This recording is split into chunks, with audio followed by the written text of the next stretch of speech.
to bring. This is Radio Cayman in the Cayman Islands. For the Record is brought to you by Vamped Motors, the only authorized Ford and Toyota dealership serving the Cayman Islands. Cayman Pharmacy Group, with a location in West Bay and professional pharmacy at CTMH Doctors Hospital. The Cayman Pharmacy Group has a location for you just around the corner. Seaboard Marine, with over 35 shipping ports, find your shipping solution by calling 949-4977 or visit seaboardmarine.com for competitive rates. Rotary Central, for more than 110 years, Rotary members have used their passion, energy, and intelligence to take action on sustainable projects. Fidelity Bank, for all your banking needs, visit fidelitygroup.com. Fidelity, we're good for you. And Roper's Janitorial, complete janitorial service for commercial, industrial, and residential. They get the job done right every time. This is For the Record with Orrett Connor. Coming to you live from Radio Cayman Studio. For the Record. For the Record. For the Record. Hear from your government officials, independents, and the opposition on issues that matter to you. For the Record. Engage in an open dialogue between residents and lawmakers. For the Record. For the Record. For the Record. Informative, impartial, insightful. This is your talk show. 1-800-534-8255. Your calls, your input. This is For the Record. And now, your host, Orrett Connor. Good morning and welcome to For the Record. Today is Wednesday, the 18th day of September, 2019. I trust that everyone had a restful, peaceful evening.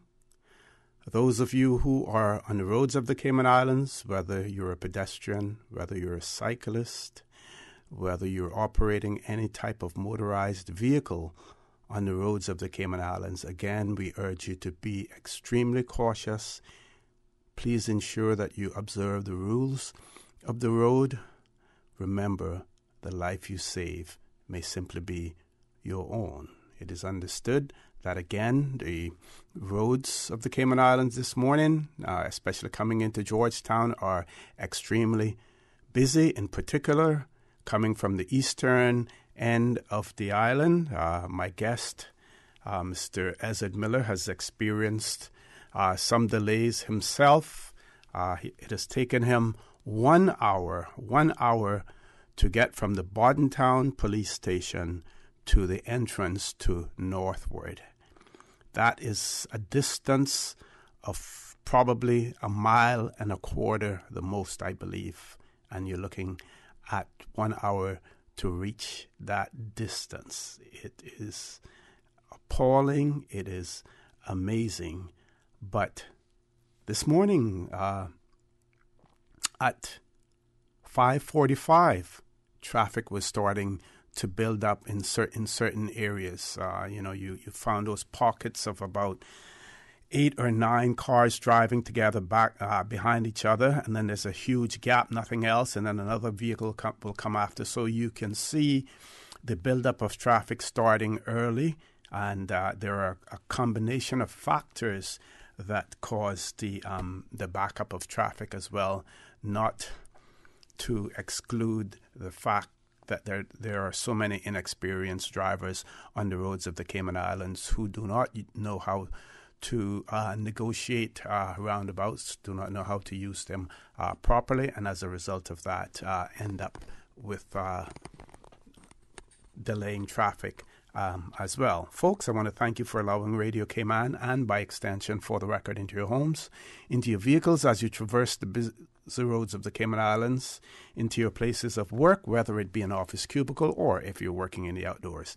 As you know, For the Record is a show produced by the staff and the management of Radio Cayman, and it is geared towards keeping you abreast of issues as they arise and play out on the local, regional, and international scene.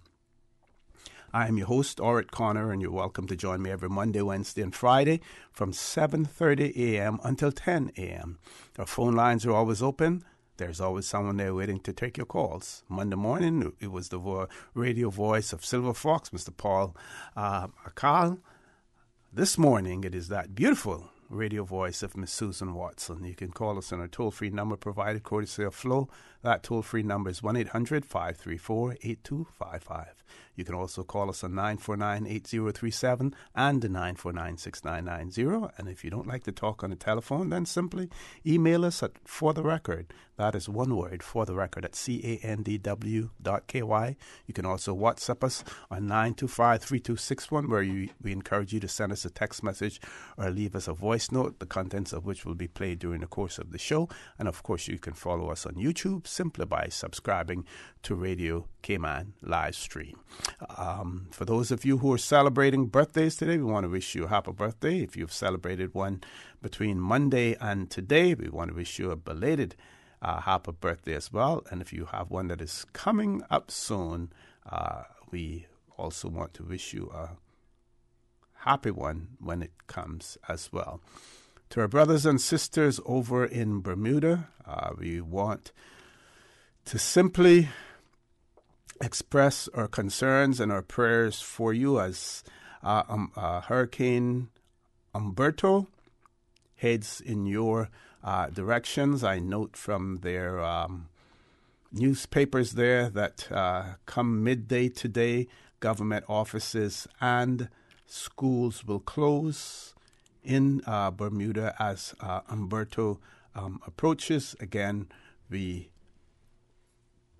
pray for them and we trust that they will remain safe and that there will be no loss of life and minimal damage, if any, as well. We all know Bermuda has been through several serious hurricanes themselves with loss of life also, but they have also been extremely generous in assisting other Caribbean countries when they have been hit by natural disasters as well. Their renowned Bermuda Regiment, they were here in the Cayman Islands for us after Hurricane Ivan. They have been to other jurisdictions as well, British Virgin Islands, other places assisting. So again, we hope and trust that we will not have to extend any assistance to them. That if there is any damage, we hope there's none at all, but if there is, that it will be minimal. But if assistance is needed, I am sure that the Caribbean, including all of the overseas territories, will certainly come to their aid, come to their rescue if it is needed as well. So again, our prayers go out to them, and I would simply ask all of you to keep the people of Bermuda in your prayers, and hope and trust that nothing serious will happen as a result of Hurricane Umberto. What is happening internationally? We see that the elections yesterday in Israel, the elections, Netanyahu and his rival ended up basically in deadlock. There will be no clear winner, so I guess they will have to look to the fringe parties for their support to see which one can be successful in forming a government. It seems as if the Prime Minister needs to command a 6-1 seat majority in the Knesset in order to control the Parliament. And it appears as if the latest results from the vote yesterday suggest that the Likud Party will win 31 seats, while the Blue and White Party garnered 32 seats. So that's going to be extremely, extremely interesting to see what happens in Israel after that point in time. Still uncertainty as far as Brexit is concerned. As you know, the Supreme Court is now hearing the appeals on the decision as to whether or not it was legal to prorogue the UK Parliament, and there are arguments on both sides. The government's strong argument in that regard is that the whole issue of prorogation is not an issue that the courts should be dealing with. It's not a matter for the courts. Goes to the whole issue of a separation of powers. And from a timeline, it seems as if the Supreme Court has now broken for lunch. It is on the second day of the hearing into whether Boris Johnson acted lawfully in suspending Parliament. It's also important for you to know that the judges are ruling on two appeals, one by campaigner Gina Miller, and you will recall that she led another successful challenge that Parliament should have a say in Brexit. So there's an appeal by Gina Miller, and there's also one by the government contesting the Scottish court's ruling that said that what was done was illegal as well. So the government's lawyers have basically argued that the decision to suspend Parliament was not something a court of law can rule on. Also on Tuesday, the court was told that the Prime Minister suspended Parliament to avoid the risk of MPs frustrating or damaging his Brexit plans, and it seems as if there may have been documentary evidence of that as well. So I believe that the stronger argument for the government in this regard is whether or not this is something that the courts should be hearing as well. And we await to see what that decision is. But it is quite obvious that we're no closer to any solution as far as Brexit is concerned. There are those who still maintain that Boris Johnson, the Prime Minister, is not seriously seeking any sort of a deal because he wants to leave the European Union, and he feels the best, despite the fact that he says he would love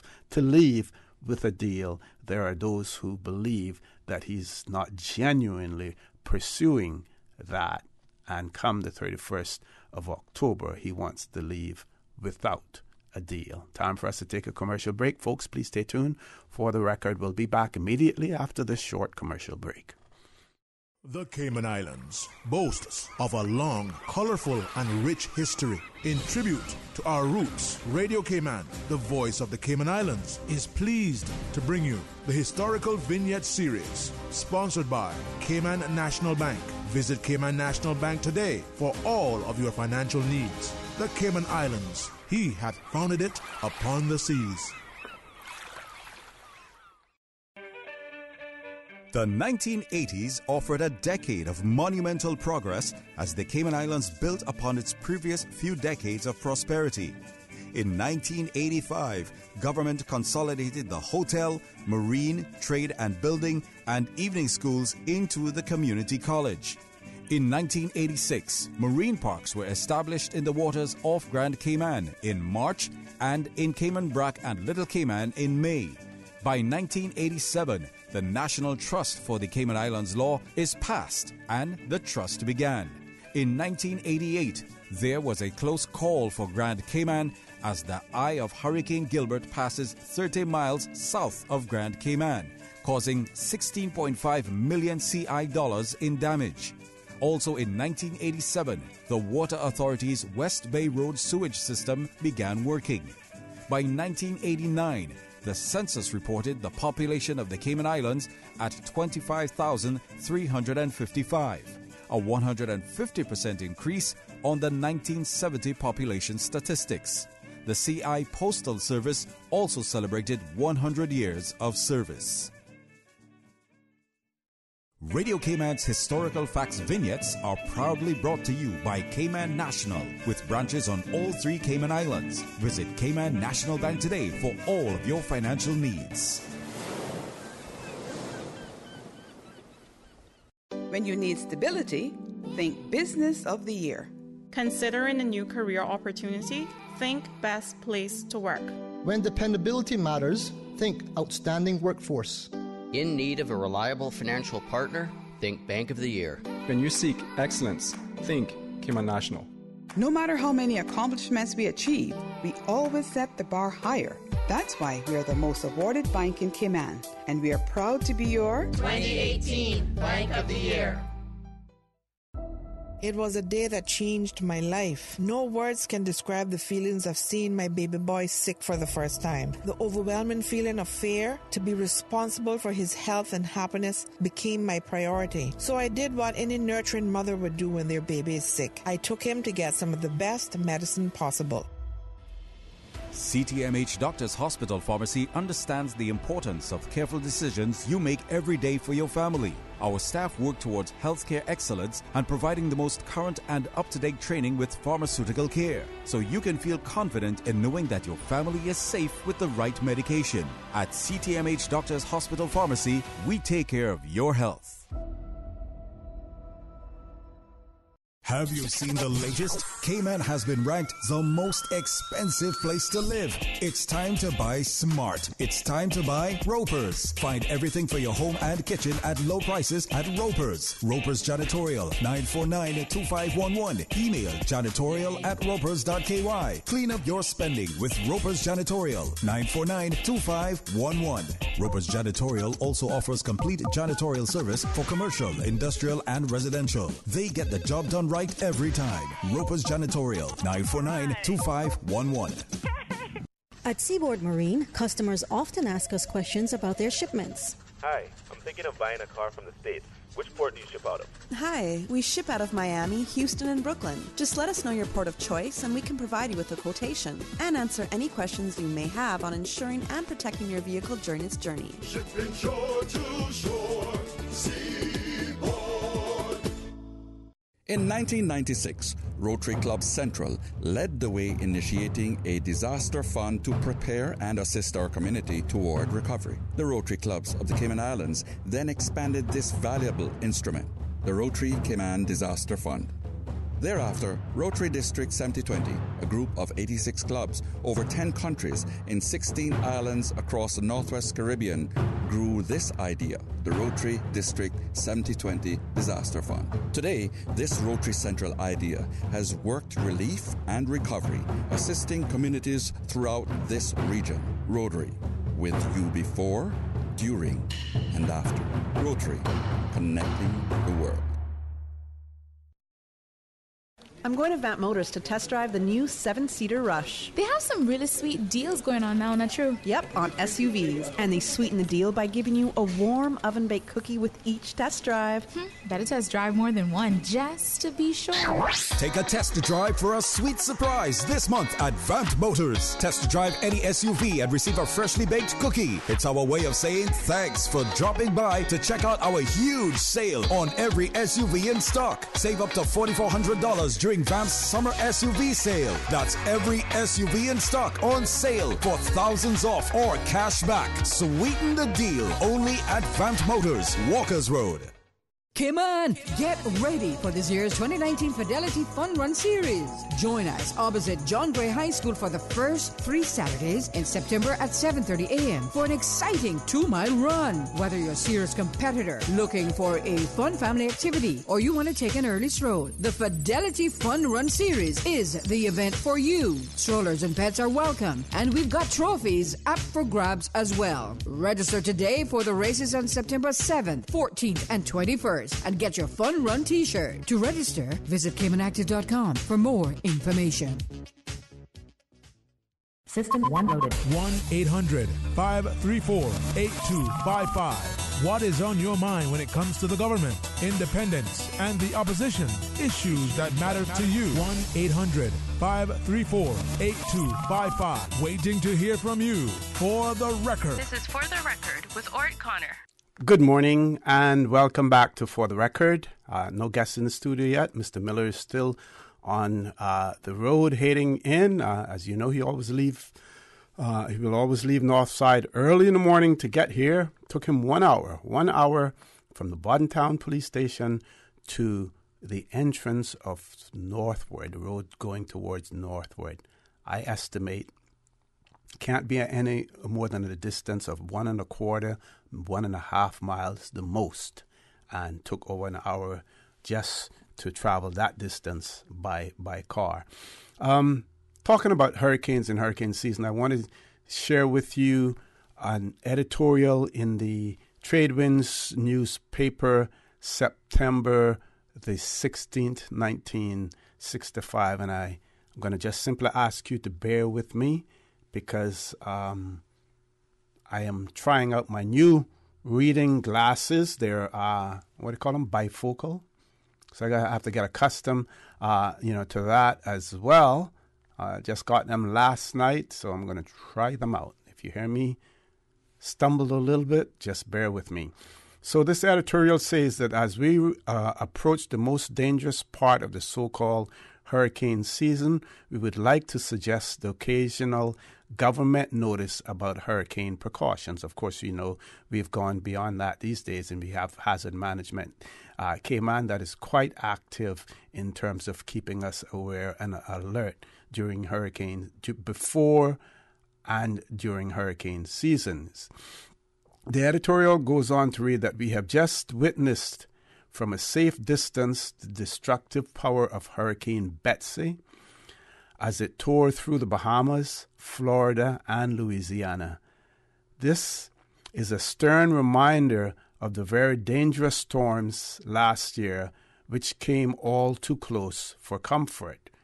We are in a very fortunate geographical location from the point of view of hurricanes, since in the normal course of events, they pass well to the south and east of these islands. However, the last few years have demonstrated that hurricanes are exceedingly unpredictable. In fact, it has been suggested that this is the season they are given, that this is the reason, that they are given women's names. I believe if that editorial was written today, pausing for a minute, that there would be a lot of criticism from women's group about that being a very chauvinistic remark. And for those of you who know about hurricane naming, maybe you can tell us whether or not that is the case, that the reason that hurricanes were named originally, only given female names, was because of their unpredictability. I don't think women really would like that comment, certainly not in this day and age. So the article goes on to say, until recently, it was thought that hurricanes always travel in a northerly direction. The past several years of close observations have shown clearly how dangerous it would be to rely on that belief. At the beginning of November 1961, we were saved from hurricane damage because the storm turned pretty well southwest and only a few miles from Grand Cayman. Last year, we saw hurricanes head to all points of the compass. Betsy showed similar traits in heading southerly after it appeared that she would blow herself out harmlessly in the mid-Atlantic. Thus, we cannot urge too strongly that all take heed and be sure they are fully prepared in case a storm should come this way. We are apprehensive that the occasional government notice in this behalf is not regarded sufficiently seriously, and that the recommended precautions are not being taken. Some of the government's admonishments are plain common sense, such as paying close attention to the official hurricane bulletins and ignoring rumors, keeping away from low-lying beaches and particularly known vulnerable areas, and boarding up. But how about the warning that extra food should be stocked, especially things not requiring refrigeration that can be eaten without cooking and with little preparation? Still have enough time, okay? Are the merchants making a point of ensuring that their stocks of essential provisions, for example, milk, red beans, rice, flour, sugar, coffee, canned meats, matches, and kerosene never fall below 1 month's reserve? How many people have facilities for maintaining drinking water that will not be contaminated by high seas or otherwise? How many people have emergency cooking facilities and supplies for their use? How many people are without flashlights in working conditions? How many people are aware that after hurricane warning, important messages may be broadcast on ship-to-shore radio at early intervals in the hour on frequency 27.38. Wow, that was the frequency in those days. The editorial goes on to say, these matters should be regarded as the minimum of precautions. If our docks and our airport were seriously damaged by a hurricane, we could be isolated for a considerable period, and great hardships would be avoided if these basic precautions have been taken. Most important of all, it is to appreciate that it is too late to make these preparations after a storm has formed, especially after it becomes clear that these islands are in danger. And it ends with, do it now. So much of the advice that was given in this editorial is certainly applicable in today's day and age. Of course, we have come a long way when it comes to technology, early warning signs. We now have radar technology that tells us more. We have more reliable communications with the United States as well. But all of these are warnings. But the one thing that wasn't mentioned in here in 1961 is, what do we do about all of those persons who are residing in the Cayman Islands on work permits, those who are living in under questionable conditions, possibly in low-lying areas? What do we do with them when a hurricane is approaching? Do we advise them do we try to accommodate them? Do they leave? What do we do? We have not heard any plans in that regard. It is assumed, I guess, that everyone who's here will go to shelters. We know that we give priority to our tourists, and we try to ensure that they are evacuated from the islands as well.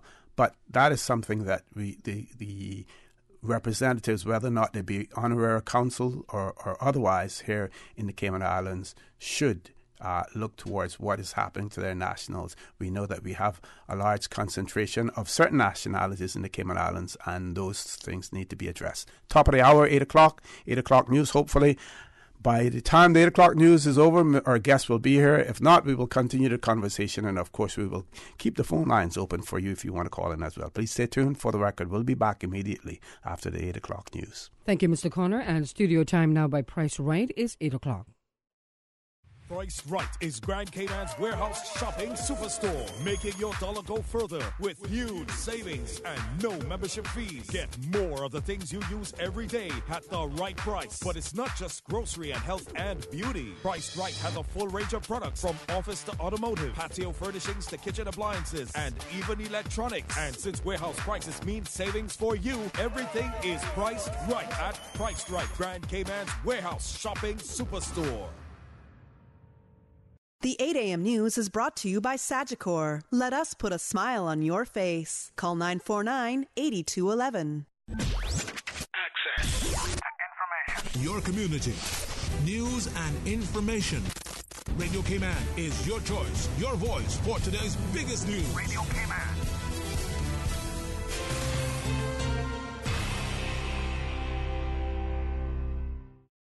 From Radio Cayman's newsroom, I go with your latest news.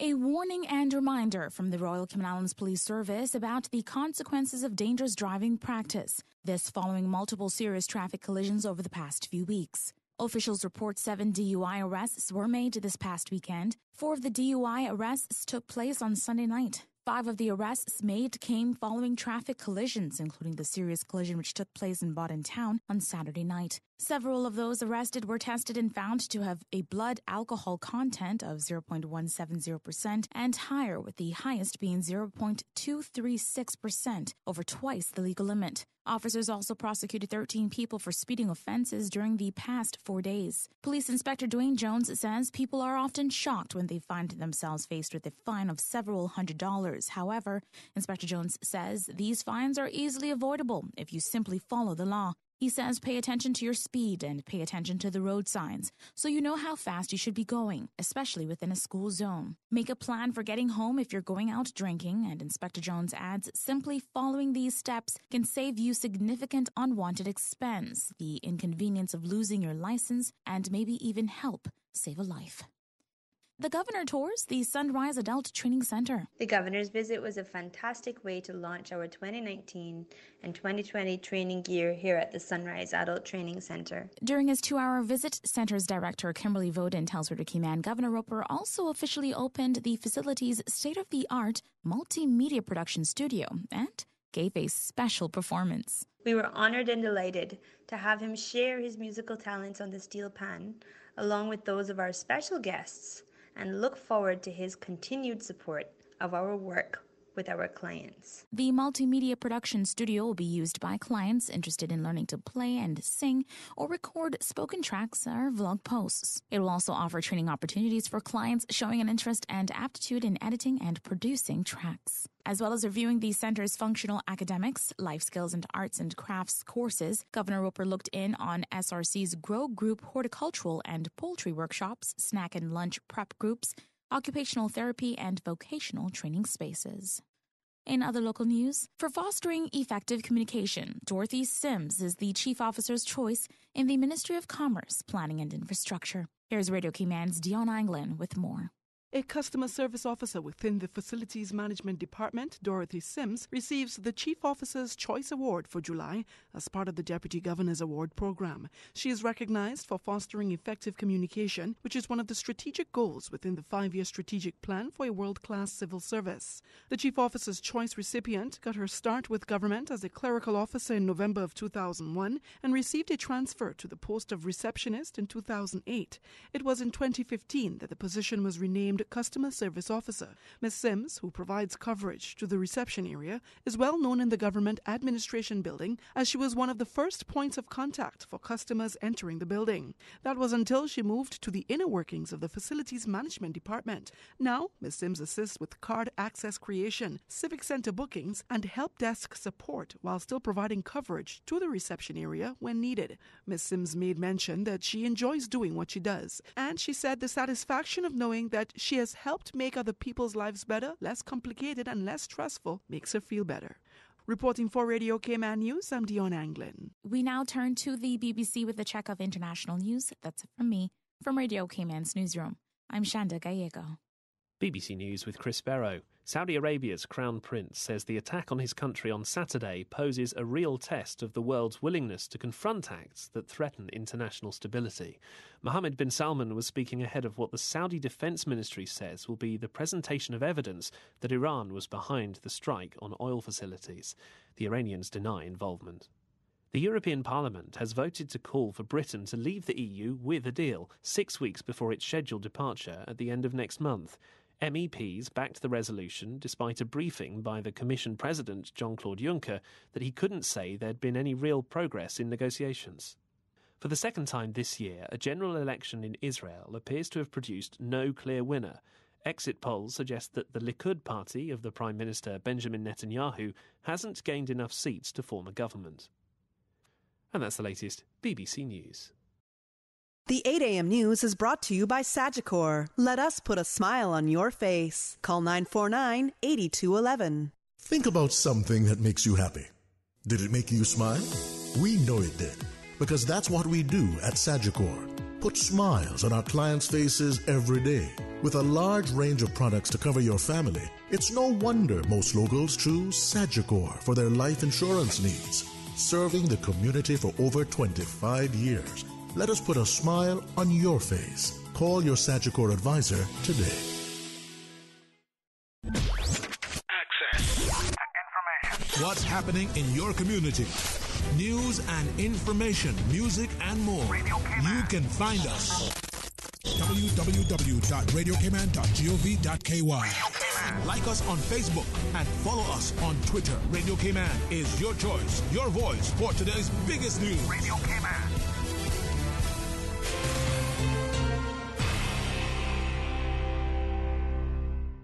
The Cayman Islands Cancer Society presents Conquering Cancer 6. Let's fight cancer together. This event will offer you information about new and innovative ways of screening, diagnosing, and treating cancer. Come and learn from the top medical professionals from leading healthcare providers from near and far.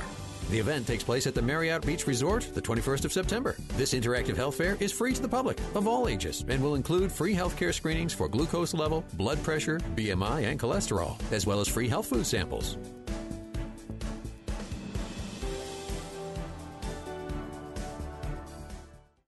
This is JJ the Iceman. This is JJ the Iceman. This is where the ride begins. A magical musical journey.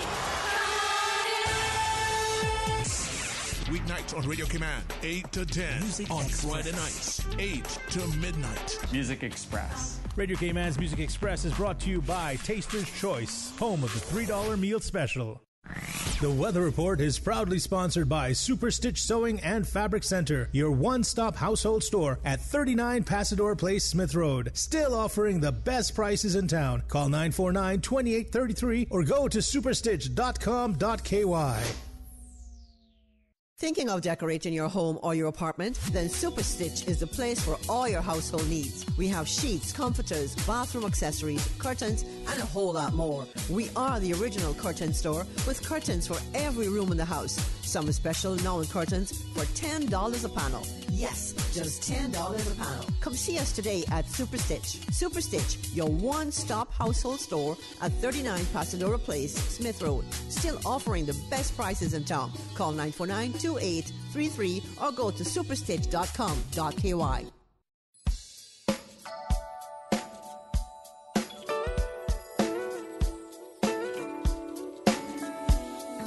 A pleasant good morning. Time now for the latest weather report.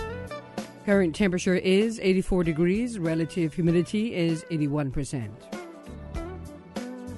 Barometric pressure 29.87 inches and rising. The wind is north at 6 knots. Overnight low temperature was 79 degrees. Synopsis indicate light winds and slight seas expected over the Cayman area for the next 24 hours due to a weak pressure gradient across the northwest Caribbean.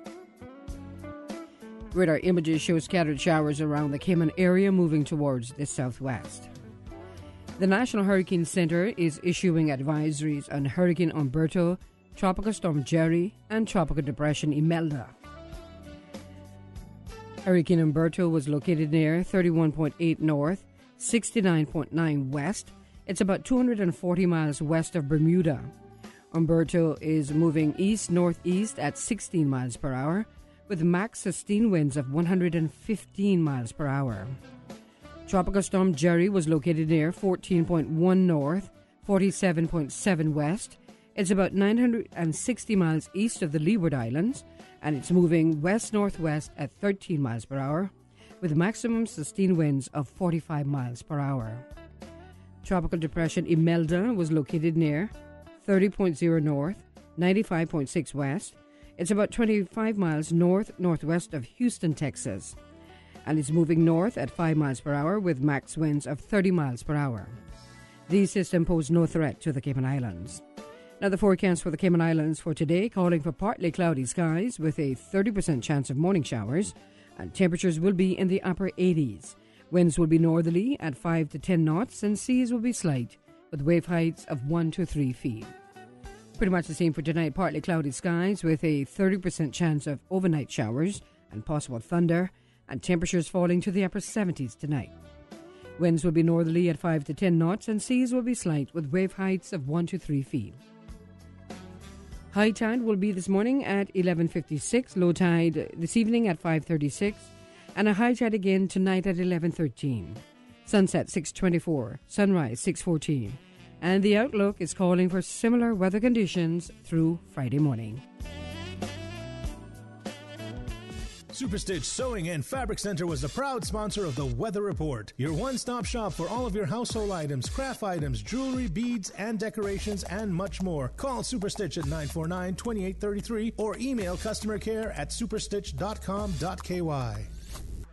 Thinking of decorating your home or your apartment? Then Superstitch is the place for all your household needs. We have sheets, comforters, bathroom accessories, curtains, and a whole lot more. We are the original curtain store with curtains for every room in the house. Some special Nolan curtains for $10 a panel. Yes, just $10 a panel. Come see us today at Superstitch. Superstitch, your one-stop household store at 39 Pasadena Place, Smith Road. Still offering the best prices in town. Call 949-2833 or go to superstitch.com.ky.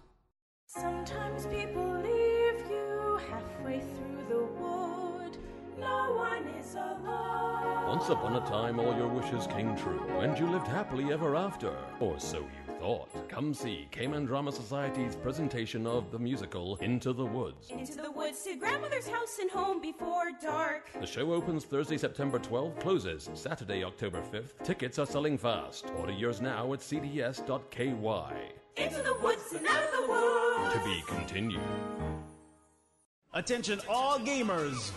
Get ready for the return of the Caribbean's #1 esports event and gaming convention this September 28th and 29th. That's right. Gamers Bay 4. Now a 2-day event. Going down September 28th and 29th right here in the Cayman Islands. If you think you have what it takes, you can compete for over $15,000 in cash and prizes. Compete head-to-head in Fortnite, Apex Legends, FIFA 19, the best players of the world, and Super Smash Bros. Special celebrity guest gamers and YouTubers. Drifter, Fangs, Queen of FIFA, and Team Martin will be in attendance. There will be lots of free gameplay for PC gamers, console gamers, mobile gaming, and VR. For more information and to register yourself or a team, visit gamersbaycayman.com. Proudly sponsored by NetGeeks Media, Mountain Dew, C3 Pure Fiber, Papa John's, Department of Tourism, Ministry of Education, Kimpton Seafire Hotel, Dolphin Discovery, Cayman Turtle Setting, Hurley's Media, Suzuki, Margaritaville Beach Resort, and Radio Cayman. Ladies and gentlemen, boys and girls, it's back. And this year it's bigger and better than ever. The Lions Club of Grand Cayman presents PACE, the 8th annual Delano Hislop Memorial Journey for Life, 5K walk, 10K run, and introducing the all-new 15K ride event. That's right, parents, kids, young and old. Come out on Sunday, September 22nd at the all-new starting location at the all-new Jasmine Building, adjacent to Coconut Joe's parking lot. Also, participants who raise the most funds can win one of our 3 grand prizes, $250 for third place, $500 for second place, or the $1,000 grand prize. Other random prizes will be available on site. So Cayman, it's time to get active. Sign up today at caymanactive.com/pace. Be a part of the 5K walk, 10K run, and the all-new 15K ride event. Sponsored in part by DART, CUC, Cayman Water Company, the Cayman Islands Seafarers Association, Consolidated Water, Radio Cayman, the voice of the Cayman Islands, Water Authority Cayman, Borden Holdings, BF Insurance, Cineco, and the Maples Group. The traffic report is brought to you by Subway. Planning a meeting, event, or office celebration? Visit subway.ky to place your catering order today.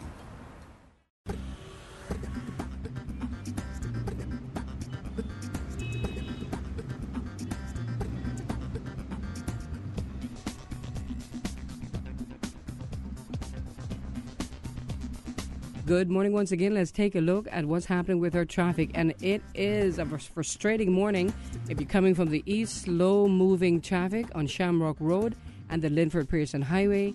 Delays expected, and employers expect your employees to be late this morning as they head on down to Georgetown. Steady traffic coming off of Bobby Thompson Way, and steady traffic as well on Huldah Avenue. Traffic steady and in some sections busy, in other sections of Crew Road. In and out of Georgetown on Shedden Road, traffic is flowing moderately, and moderate flow of traffic on Eastern Avenue and on Godfrey Nixon Way. And traffic flowing pretty good on Owen Roberts Drive. Coming from the West Bay 4-way stop, no issues there. Thomas Russell Way, moderate flow of traffic. And on Edward Street in front of the Georgetown Post Office, traffic is moderate. That's the very latest on your traffic. Join us again at about 10 minutes after 12 for more on your traffic. Have a good morning. Buckle up.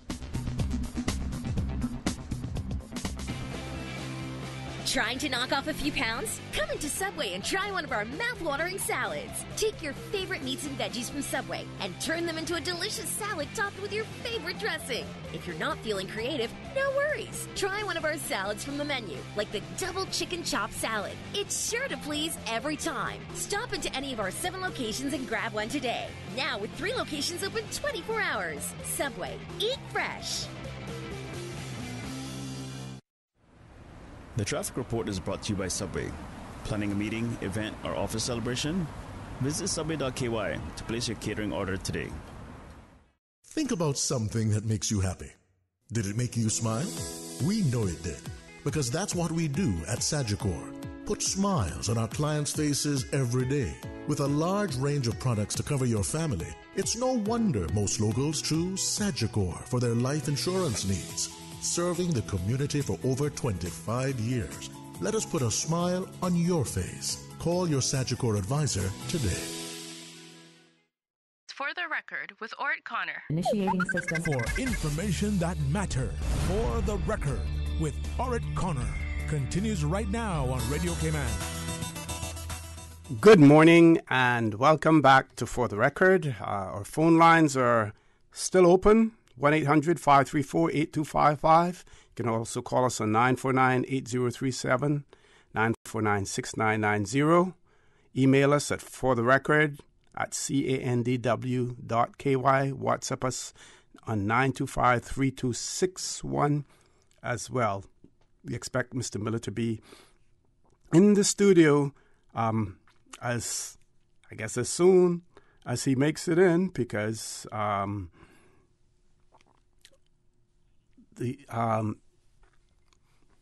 as soon as the traffic builds up, I'm trying to check my WhatsApp here. Before I read this one public, I need to read it to myself. But anyway, let's talk about. We heard the news on the news about the number of DUI arrests over the weekend, and let's have a conversation about that. And let's look at who should be assuming responsibility. First of all, the person who consumes the alcohol is first and foremost responsible, because they have a personal responsibility to themselves. If they have a drinking problem, then they need to seek help. But what about those entities that dispense alcohol to people? What are the responsibilities of bartenders, of the owners of liquor license premises that are dispensing alcohol? We know that in other jurisdictions we have seen cases where proprietors have been held liable. They have been prosecuted, successfully prosecuted, and in some instances also have to pay compensation to the victims' families as well. Big question here. You have lots of bartenders in liquor establishments at bars here in the Cayman Islands. Some are there for their bartending skills. Some are there for their good looks and their talking skills. Some are there for their entertainment skills.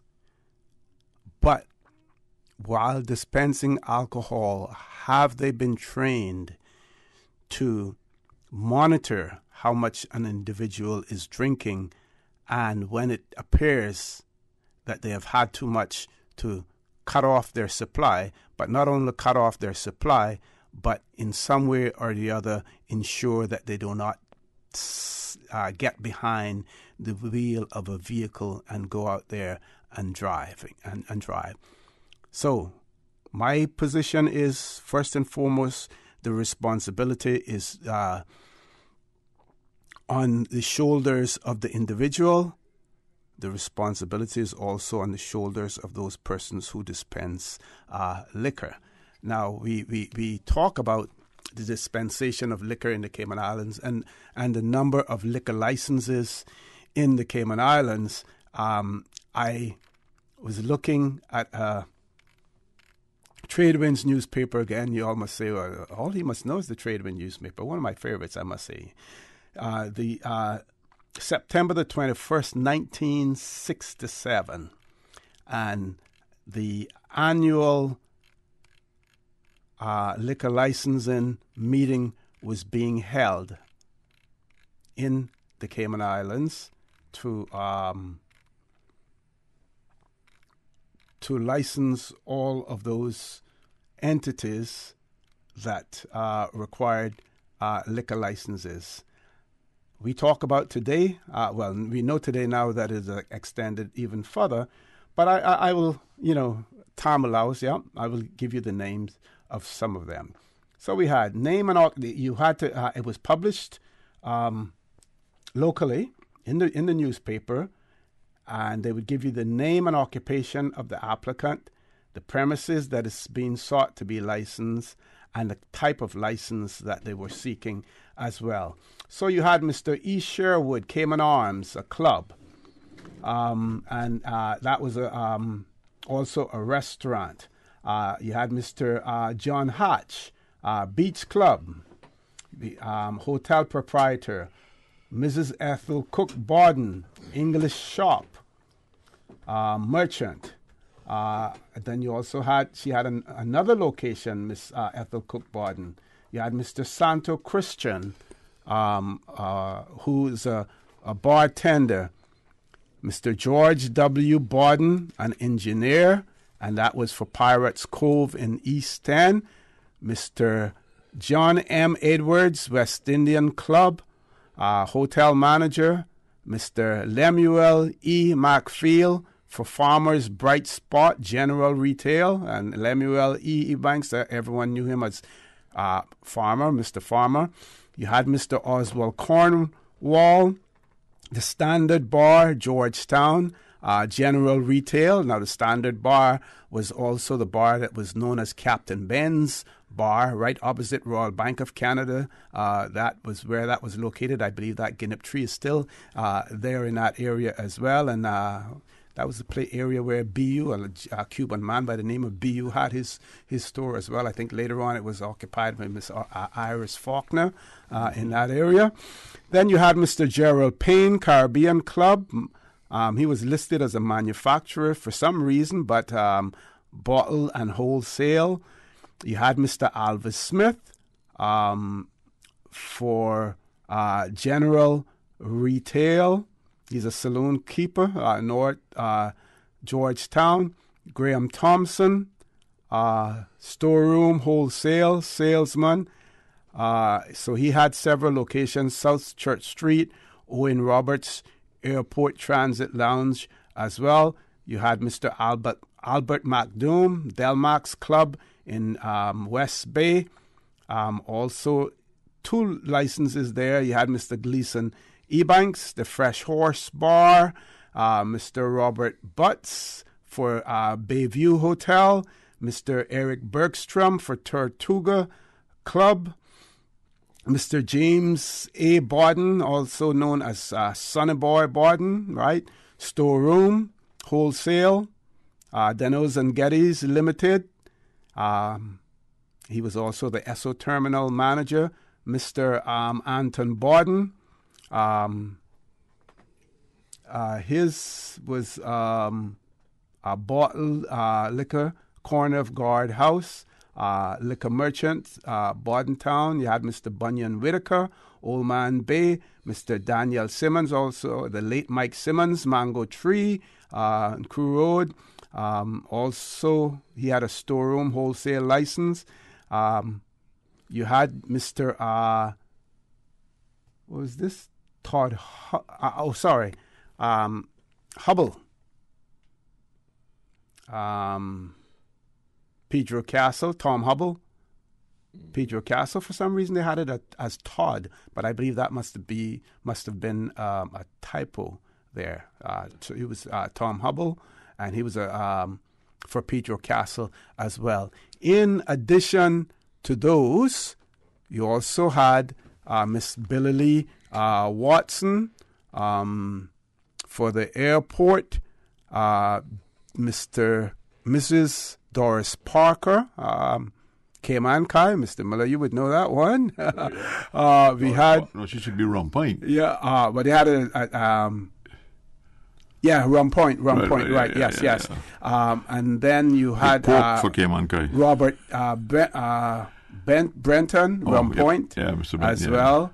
No, he should be Cayman Kai. Yeah, but they had it all mixed up. Geographical location, that's the problem. Yes. Not and facility. This one is John Zulo, West Bay Beach, Bayside Pub. I never heard of that one before. Then you had the late Miss Lorna Borden. Gas station. Yep. Then you had Seaview Hotel, the manager. You had Mr. Frank Rolston, Ashton Scott, Anthony Scott, R.S. Walker Building, North Church Street. Wonder why that? I guess they must have submitted it on his behalf. Dunstan D. Ebanks, that was the Dalmain Ebanks. Contractor, Colin Panton, that would have been for Club Inferno. John Connolly for the airport. Mr. Leon Hull, that would have been for Lighthouse Club, right? Yeah, Grand Cayman Hotels Limited, that was Galleon Beach. Mr. Charles Barnes, and they had new applications from Mr. Anton Borden, Mr. Marston Borden, Cayman Manufacturing Limited, Mr. Arthur Chermitz or something like that. I'm not that one for North Driftwood Village. Does that name ring a bell? Yeah. Cernitz, yeah. And then you had Robert Brenton, Anthony Scott, Crew Road, Muskogee Holdings, Mr. Paul Dyson, Bayview Hotel. That would have been changed then, I guess, as hotel manager.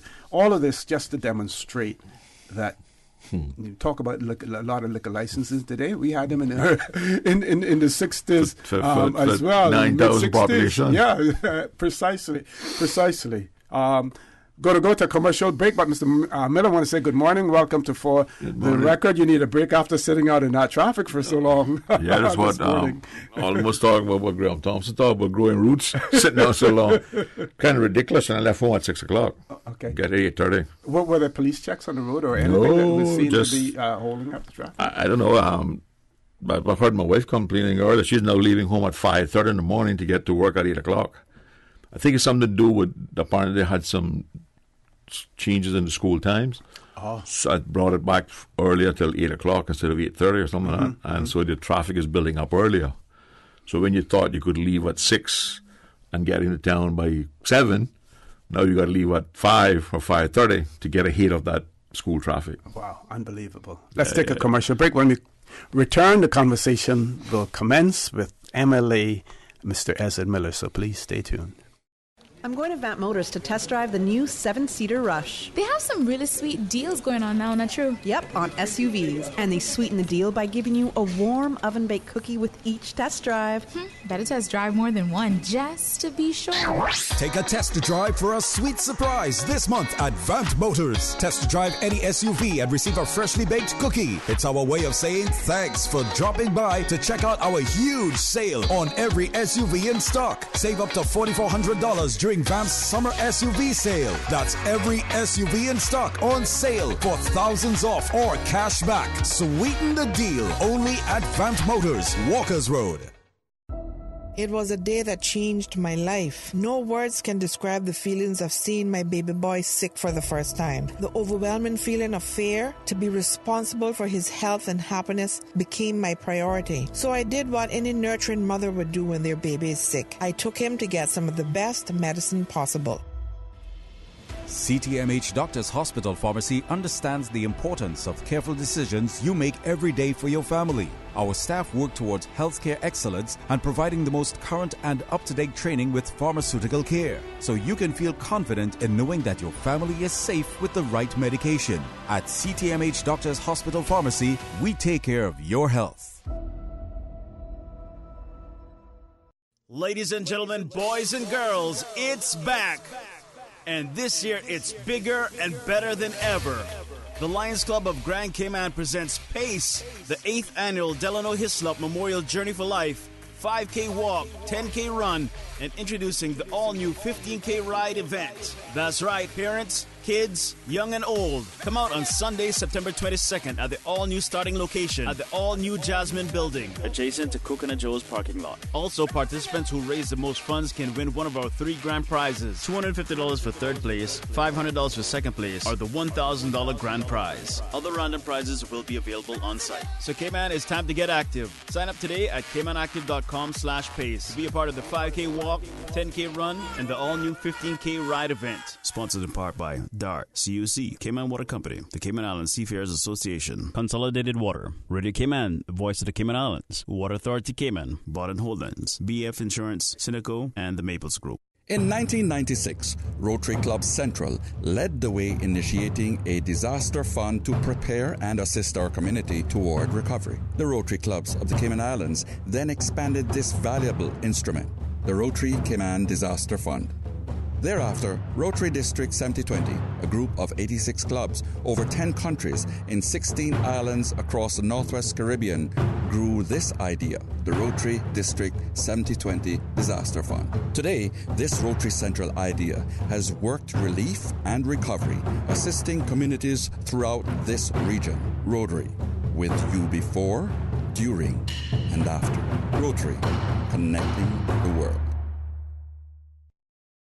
Always ensure that food preparation utensils are washed with a strong detergent and rinsed in hot water in the event that they have made contact with flood water. Boil silverware for 10 minutes and immerse glass, porcelain, china, and plastic items in a solution of hot water and 10% chlorine bleach before use. For more post-hurricane food safety tips, visit DEH website at deh.gov.ky. The Breeze Fusion is back Saturday, November 2nd. Bigger and better. Now featuring a 5K walk run and a 10K run for half marathon trainers. Join the fun and help raise funds for the Central Scranton Park and the NCVO. Save the date or register now at caymanactive.com or at Radio Cayman Studios. Registration is only $15 if registered by September 30th. And all early registrants enter to win a Cayman Airways voucher. The Breeze Fusion 5K, 10K walk run. Saturday, November 2nd. Are you a natural performer? Can you sing, dance, or play an instrument? Are you known as a gifted comedian? Older persons who can do a star turn are invited to call the Department of Children and Family Services on 949-0290 today. Sign up by Monday, 30th of September to be one of the acts to perform in next month's big stage event on the 10th of October at the Hartwell Theatre during Older Persons Month. System 1 loaded. 1-800-534-8255. What is on your mind when it comes to the government, independence, and the opposition? Issues that matter to you. 1-800-534-8255. Waiting to hear from you. For the Record. This is For the Record with Orrett Connor. Good morning and welcome back to For the Record. In the studio with me now, none other than Emily, Mr. Ezra Miller. Before I throw the mic over to Mr. Miller, one of our listeners had written in and said, good morning. You question where we have to house our persons, or where would we house persons living in substandard housing. Please ask, does government have a plan to discard the vehicles that would be damaged should there be a disaster here in the Cayman Islands similar to that in Abaco, bear in mind that on importation, a fee is charged for disposal. Well, my response to that would be, we did experience something similar to what has happened in Abaco in relation to vehicles. Many vehicles destroyed, not only vehicles that were owned, individually owned by people, but even new vehicles that were in at parking lots or in storage. GT Automotive, for instance, all of them Mercedes-Benz and everything. So many vehicles were lost. Some were salvaged and put back on the roads of the Cayman Islands. And many people had bad experiences, with those as well. Some were taken off the island, but that is when the recovery operations, and I'm quite familiar with this because I was involved in the purchase of it, was the purchasing a car crusher so that they could be crushed and shipped off as scrap metal. Now it's not simply just taking a vehicle and scrapping it. You have to decontaminate the vehicle first. You have to take all of the oils, all of the fuels, and everything from it. But so to answer your question, yes, government does have the ability to do that. What probably needs to be done, because I know that there were issues seeking bidders to perform the tasks and everything, and maybe to have something set in stone where if it were to happen, you know exactly who you're going to go to sell the scrap metal to get it all off the island. But it will be a challenge, because if we only have one car crusher, that's not going to be enough, Mr. Miller. I think we could learn some good lessons from Abaco. Mm-hmm. I think it is interesting to see now appearing in international media the comparison of the two areas. The mud area, where basically the cheap labor lived and existed in some kind of illegal, right? Yeah. Completely decimated, completely wiped out. Nobody even knows how many lives were lost at this point in time. Whereas the other areas of where the rich people live, there were damages, but they have the ability to recover. And what they're worrying now is where they're going to get the labor, cheap labor, of course, again, to rebuild. And but it comes to the Cayman situation now. The Cayman Protection Law, and to a lesser extent, when it was changed to the immigration law, requires employers to provide housing or accommodation for their employees. That needs to be enforced much more strictly than it is. Yes. And you should not be allowed to bring people here unless you are going to adequately house them. This idea of bringing in cultures where you got 15, 20 people living in a 2-bedroom house is unacceptable. And we have the legislation in place. It is just not being enforced. Because when you apply for a permit, there's an accommodation sheet. Yes. Right? And if you give false information on that, that's a crime. In addition to you have committed to provide that type of housing, and if you don't do it, you should lose the permit, should be revoked. Yeah. And then there's no monitoring when if that person changes their location, to advise the authorities that are no longer living at this location. There was a time remember, there was a time when you were there when you actually went out and inspected the accommodation. Yes. Maybe not everyone, but at least on an ad hoc basis. None of that, to my knowledge, is being done. Now, you can write anything down on a piece of paper. No attention is paid to it. And we need, when we're talking about hurricanes and stuff like that, this is the kind of legislation we need to enforce. But, my biggest concern for Cayman right now, OC, is that we no longer enforce laws. We no longer enforce them. Everything is negotiable. When the civil servants, whether inspectors or police or anybody else, comes out to enforce a law, they seem to be walking on eggshells and a tippy toe. We can't accept nobody. I give it my most recent incident. Somebody's building a house up by the launching ramp in Frankstown. Yeah. So when I was in Cuba, I get called from my constituents that this man has put up a wall in the road. Right? I was looking at it Get Sunday pictures, morning when I everything was outside. by Will Penny's fruit stand. I was looking. Absolutely. I was there. I come home on Saturday night, driving home. I see the things in the road, right? Mm-hmm. So I go there on Monday morning. I speak to the supervisor on the site. You know, what's being done about this? Man, you know, basically, don't seem like he needs to pay me any mind, right? I mean, it's obvious, right? Blind Bartimaeus could see that the eastern corner of that is in. He cut the hot mixture, right? Yes. So I was wondering whether or not they had actually done a survey and determined that that's where their property lay. So I called in the planning department, and their inspectors met me out there at 9 o'clock yesterday morning, Mm-hmm. and he pointed out to the guy said, but Mr. Miller, we came here last Wednesday, and we told these people they have to move this, right?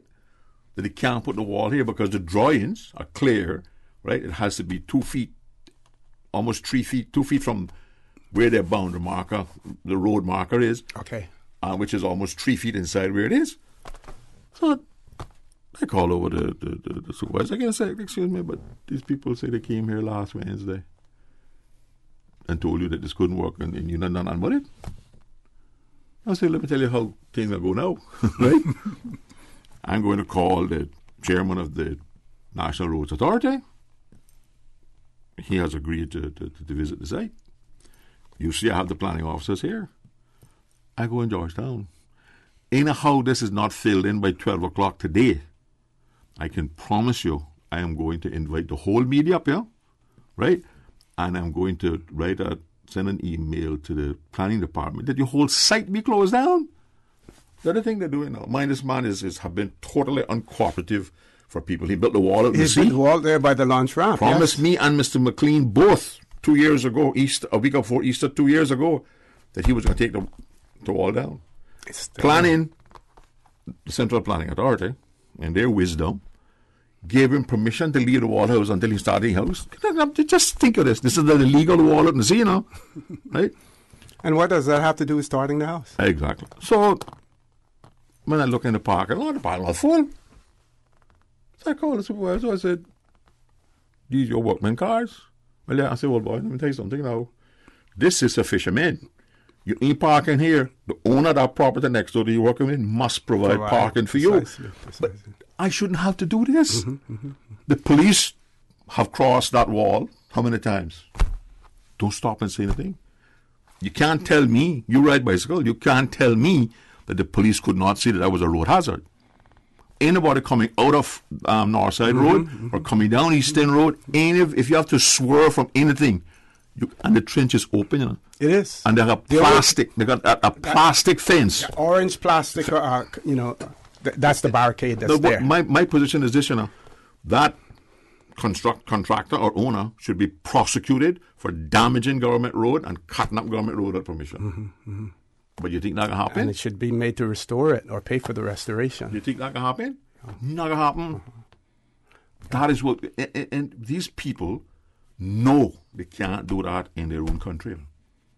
But they come here and they push the envelope, and we'll be up to know, oh, well, sorry, we don't want to upset you, because you're building a house here and you might have other investments in Cayman and we need you, etc., etc., etc. You know what? Prosecute the man. You know what my thought was? Sunday when I saw it, and I remarked to one of the cyclists that was with me, and he's a builder, he's a contractor, so, and then I was thinking to myself after, I didn't voice it, but I'm thinking, the next step for that landowner, that builder now, is to object to the parking lot and the launch ramp being there, even though he came and found it there. That's going to be his next step. Now object to the next thing. You can hear that fishermen can't clean fish on the dock. Yes. Because he might smell the scent. Yeah, it's going to come. It's going to come. Let's take a commercial break, folks. You can join us in the conversation if you want. Please stay tuned. For the record, we'll be back shortly. Get ready for this year's 2019 Fidelity Fun Run Series. Join us opposite John Gray High School for the first 3 Saturdays in September at 7:30 a.m. for an exciting 2-mile run. Whether you're a serious competitor looking for a fun family activity or you want to take an early stroll, the Fidelity Fun Run Series is the event for you. Strollers and pets are welcome, and we've got trophies up for grabs as well. Register today for the races on September 7th, 14th, and 21st, and get your Fun Run t-shirt. To register, visit CaymanActive.com for more information. Have you seen the latest? Cayman has been ranked the most expensive place to live. It's time to buy smart. It's time to buy Ropers. Find everything for your home and kitchen at low prices at Ropers. Ropers Janitorial, 949-2511. Email janitorial@ropers.ky. Clean up your spending with Ropers Janitorial, 949-2511. Ropers Janitorial also offers complete janitorial service for commercial, industrial, and residential. They get the job done right every time. Ropers Janitorial, 949-2511. At Logic, we make things better for our customers. It's why we're offering free Boost Wi-Fi. With Boost, you get improved Wi-Fi connectivity everywhere in your home, so there's no more dead zones. The only people we're not making this better for is parents. Because now, with seamless Wi-Fi in every room in your home, go to your room isn't really the punishment it used to be. Sorry about that. Sign up now for any Logic Bundle package and get free Boost Wi-Fi for a limited time. Visit logic.ky for details. Ladies and gentlemen, boys and girls, it's back. And this year, it's bigger and better than ever. The Lions Club of Grand Cayman presents PACE, the 8th annual Delano Hislop Memorial Journey for Life, 5K walk, 10K run, and introducing the all-new 15K ride event. That's right, parents, kids, young and old. Come out on Sunday, September 22nd at the all-new starting location at the all-new Jasmine Building, adjacent to Coconut Joe's parking lot. Also, participants who raise the most funds can win one of our 3 grand prizes: $250 for third place, $500 for second place, or the $1,000 grand prize. Other random prizes will be available on site. So, Cayman, it's time to get active. Sign up today at CaymanActive.com/pace. Be a part of the 5K walk, 10K run, and the all-new 15K ride event. Sponsored in part by DART, CUC, Cayman Water Company, the Cayman Islands Seafarers Association, Consolidated Water, Radio Cayman, the voice of the Cayman Islands, Water Authority Cayman, Borden Holdings, BF Insurance, Cineco, and the Maples Group. The Tuesday and Thursday edition of The Business Buzz is brought to you by Cayman Medical Supplies, providing quality pharmaceuticals, medical supplies, and consumer products to healthcare providers, retailers, and ultimately the patients at a reasonable rate in a friendly, caring, and timely manner. Cayman Medical Supplies is located at number 93 Smith Road, Windward Center. Telephone 949-6211. For the record, with Orrett Connor. Initiating system. For information that matters. For the record, with Orrett Connor. Continues right now on Radio Cayman. Good morning and welcome back to For the Record. In studio with me, MLA, Mr. Ezard Miller. Mr. Miller. Yeah, I know, as I was saying earlier, the frustrating thing in trying to do my job is that it seems like the civil service and the police and everybody else is willing and ready to enforce the rules against Caymanians. But when we get to people who got money, they can hire a big-time lawyer, they can hire a big-time architect, they seem to be able to push the envelope, and when they go wrong, the settlement is a negotiated settlement that nobody knows about. And that is wrong. I can't tolerate that.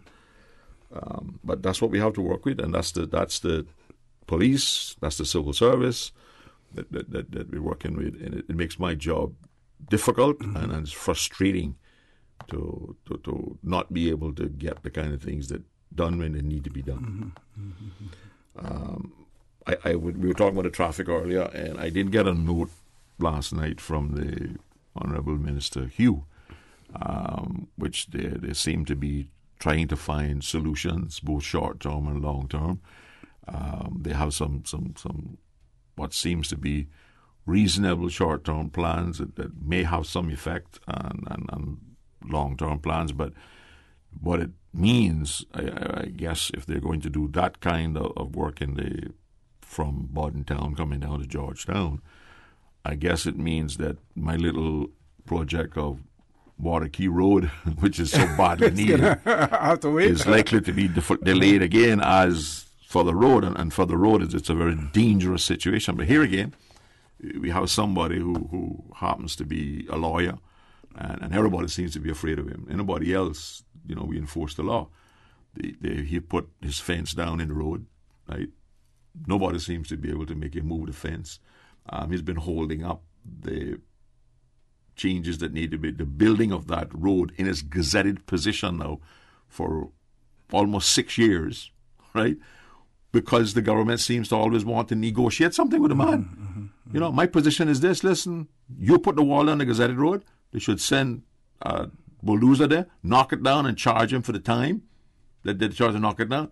Because the situation I have now is that the school bus refuses to go in there, the driver, because of the narrowness and the danger of the road. The garbage truck can hardly get in. If the garbage truck is coming out of that road and somebody else is coming in, somebody did. And understand now that the Mastic Trail that we promote so much and a lot of people walk, that's where they come. They park on the side of the road. Yeah. This owner, not only has he put his wall in the road, when he parks his car outside the wall for the block of road. And I'm telling you, I have tried everything under the sun to get the NRA and the government to go there and knock down that wall. And probably if they did the research and planning, he probably didn't have planning permission for it, right? But again, it doesn't seem like planning when they're giving permissions for walls. The CPA doesn't pay any attention to gazetted roads and the distance they're from, as Frank Sound, as you can see. Yes. Right? Yeah. But again, it's law is law. Yep. And law must be applied fairly and squarely. I don't care if you are a partner to all, in a law firm in Georgetown. Yes. We have a caller. Let's go to the phone lines. Caller, good morning. Welcome to For the Record. Morning, OC, is that me? Yes, that's you. Go right ahead. To God be Good the morning. Glory. Good morning. Morning, Mr. Miller. Morning, Mom. I had to call and let you know, since some of the topics these days are on the traffic, it is ridiculous. I mean, I'm fortunate, more fortunate than some, because I live in Prospect and I have a rough time. I can just imagine my people from Eastern and North Side. But I had to call this morning to let you know I witnessed a disaster yesterday evening coming out from Foster's Food Fair area. That junction where they made by the Mango Tree restaurant there, what a disaster, an accident waiting to happen. Mr. Miller, everything coming out from the Foster's Way was on standstill. The traffic was back up. Way down in Up Sound Road, you wasn't moving. Everybody is cutting through by Vamp Motors, it's called now, the place with the cars. It used to be Kirk Motors. Everybody, people trying to cut through there. Nobody, even though the traffic is so back up, the people that are coming out on your right-hand side of Foster's Road trying to get to come in town instead of going east, not moving, not a soul would even, because that's a giveaway there, not a soul would stop to let one car go through. Even though they were bumper to bumper, they would block the way instead of you staying a little behind, leaving a little space for those people that ain't going to be any trouble to you, just for them to pass through. Mr. Miller, I witnessed them blocking the way. Yeah, they're not supposed to go to the intersection unless they can clear the lane. They shouldn't block the other lane. I mean, the police need to be out there this evening. They need to be out there. We got too many of them, and everybody leaves it for somebody else.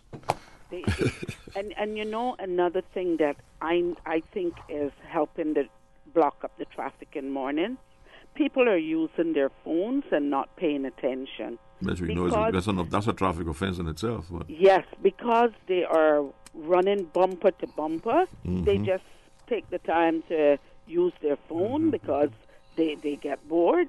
This morning, I tell you the truth, I almost fell asleep in traffic. Well, it was painful, I can tell you that. Yes, sir, I believe you. But I wanted to... I left Northside 6 o'clock and arrived in the studio at 8:30. I wanted you to know about the junction at Okay, the thank you very much. They need to get an officer there. Yeah. Thank you very much, caller. Thank you.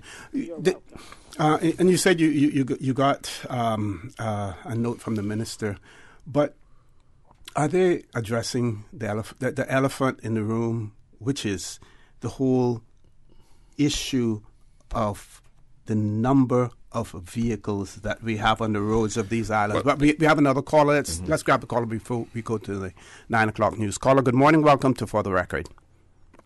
Morning, guys. Good morning. How are you? I'll make it quick. Talking about traffic, well, I live on the road because I drive a cab. I live on the road. Mm-hmm. But thank God I live West Bay, because that's one place traffic is still like. There was a time when you couldn't say that, though, West Bay was just as bad. Because the people moving out of West Bay don't go and live down Savannah and the new housing developments. Yeah, but I tell you what, West Bay is a blessing with that part of it. Yes. I can get from the airport to West Bay in 12, 13 minutes on the bypass, and when you go down there, the convenience store, there's no traffic bumper down there most of the time anyway. Yep. But what I want, they're talking about putting this arterial up to Northwood Prison and on top to Belford Estates. Yes, I understand that, but that will help with the traffic going up in the afternoon, but it's not going to help in the morning coming down. Mm-hmm. They can still bottle it by Newlands or even before. Mm-hmm. I always did say, and I mentioned this before to even the Minister of Tourism some time ago at a meeting, why don't you all build a bridge through the North Sound, come out the north side of Caymanabir on 7 Mile and solve the problem? Make it a complete wraparound. That'd be a big relief. But then I agree with what Arden McLean said some time ago. I think it is time to shut immigration doors and leave status to marriage only. Because we're only 50,000 acres of land. Where are we headed?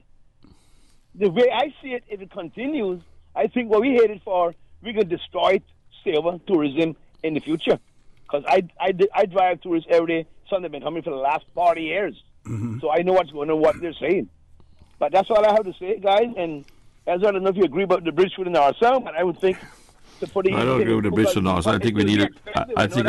I think a longer term solution is some kind of monorail transportation from Bordentown to West Bay.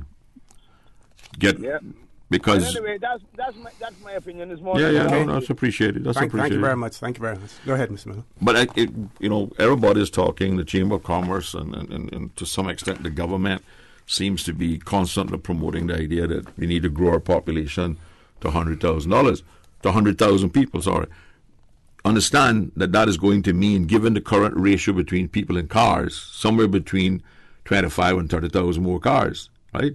We cannot build roads to solve the traffic problem. No. We have to find an alternative. The government accepted a motion in the last sitting of the LA to talk about limiting the importation of cars, right?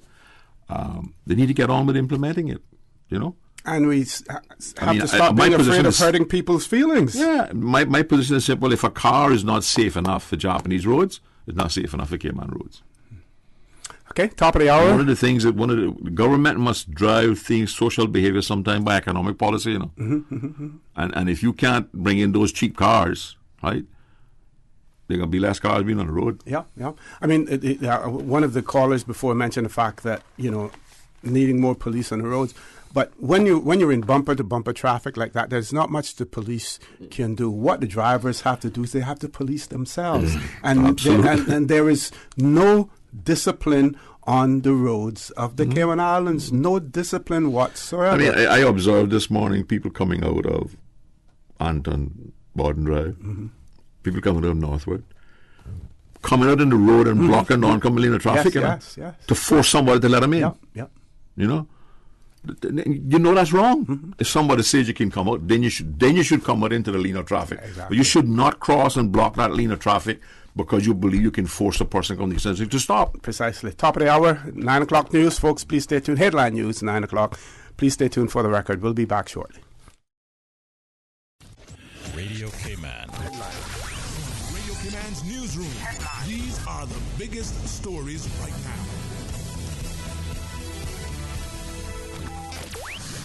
A warning and reminder from the Royal Cayman Islands Police Service about the consequences of dangerous driving practice. This following multiple serious traffic collisions over the past few weeks. Officials report 7 DUI arrests were made this past weekend. 4 of the DUI arrests took place on Sunday night. 5 of the arrests made came following traffic collisions, including the serious collision which took place in Bodden Town on Saturday night. Several of those arrested were tested and found to have a blood alcohol content of 0.170% and higher, with the highest being 0.236%, over twice the legal limit. Officers also prosecuted 13 people for speeding offenses during the past 4 days. In news elsewhere, people on Bermuda rushed to make final preparations for an expected close brush with Hurricane Humberto, a powerful Category 3 storm that caused authorities on the British Atlantic island to order early closings of schools, transportation, and government offices Wednesday. Officials expected tropical storm force winds to begin whipping at Bermuda before dawn and warned that hurricane force gusts would probably last until early Thursday. Humberto is predicted to pass just to the north, though a small shift in its path could bring the storm over the island itself. And Iran warned the U.S. that any action taken against it following an attack on Saudi oil installations will immediately be met with a response from Tehran, its state-run news agency reported Wednesday, further raising Mideast tensions. Iran's president and former minister also may skip next week's high-level meetings at the United Nations, as the U.S. has yet to issue them visas, IRNA reported. The UN meeting had been considered as an opportunity for direct talks between Iran president and U.S. president amid a summer of heightened tensions and attacks in the wake of America's unilateral withdrawal from Iran's nuclear deal with world powers a year ago. Those are your latest updates here on Radio Cayman. I'm Shanta Gallego. Radio Cayman, the voice of the Cayman Islands. What's happening in your community? News and information, music and more. You can find us. www.radiocayman.gov.ky. Like us on Facebook and follow us on Twitter. Radio Cayman is your choice, your voice for today's biggest news. Radio Cayman.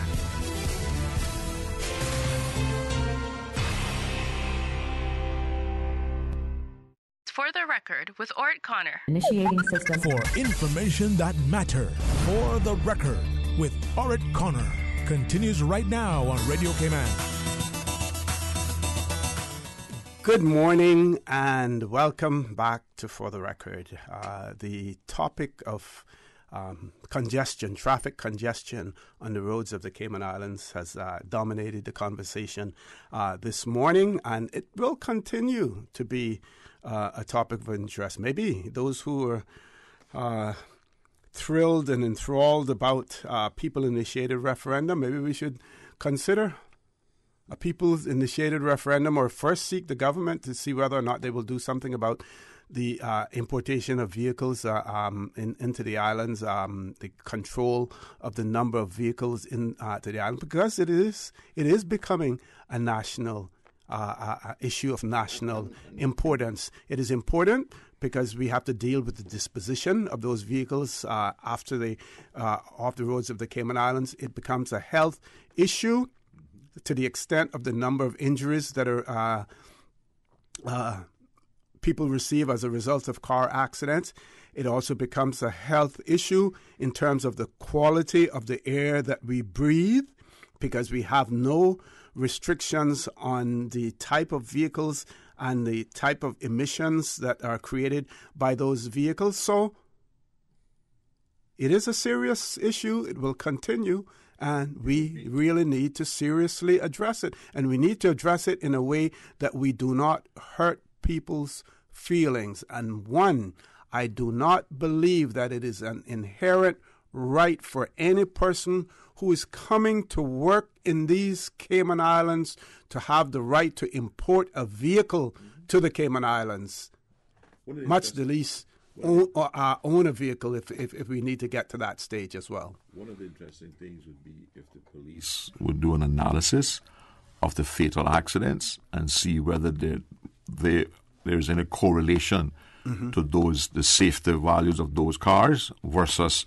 the cars that we buy new, right? And these that are being rejected by Japan and everywhere else, whether that has any contribution to do to the fatalities and the seriousness of the injuries. Yes. Because, before we used to get in accidents here, but, people didn't get killed or get mashed up as they are now.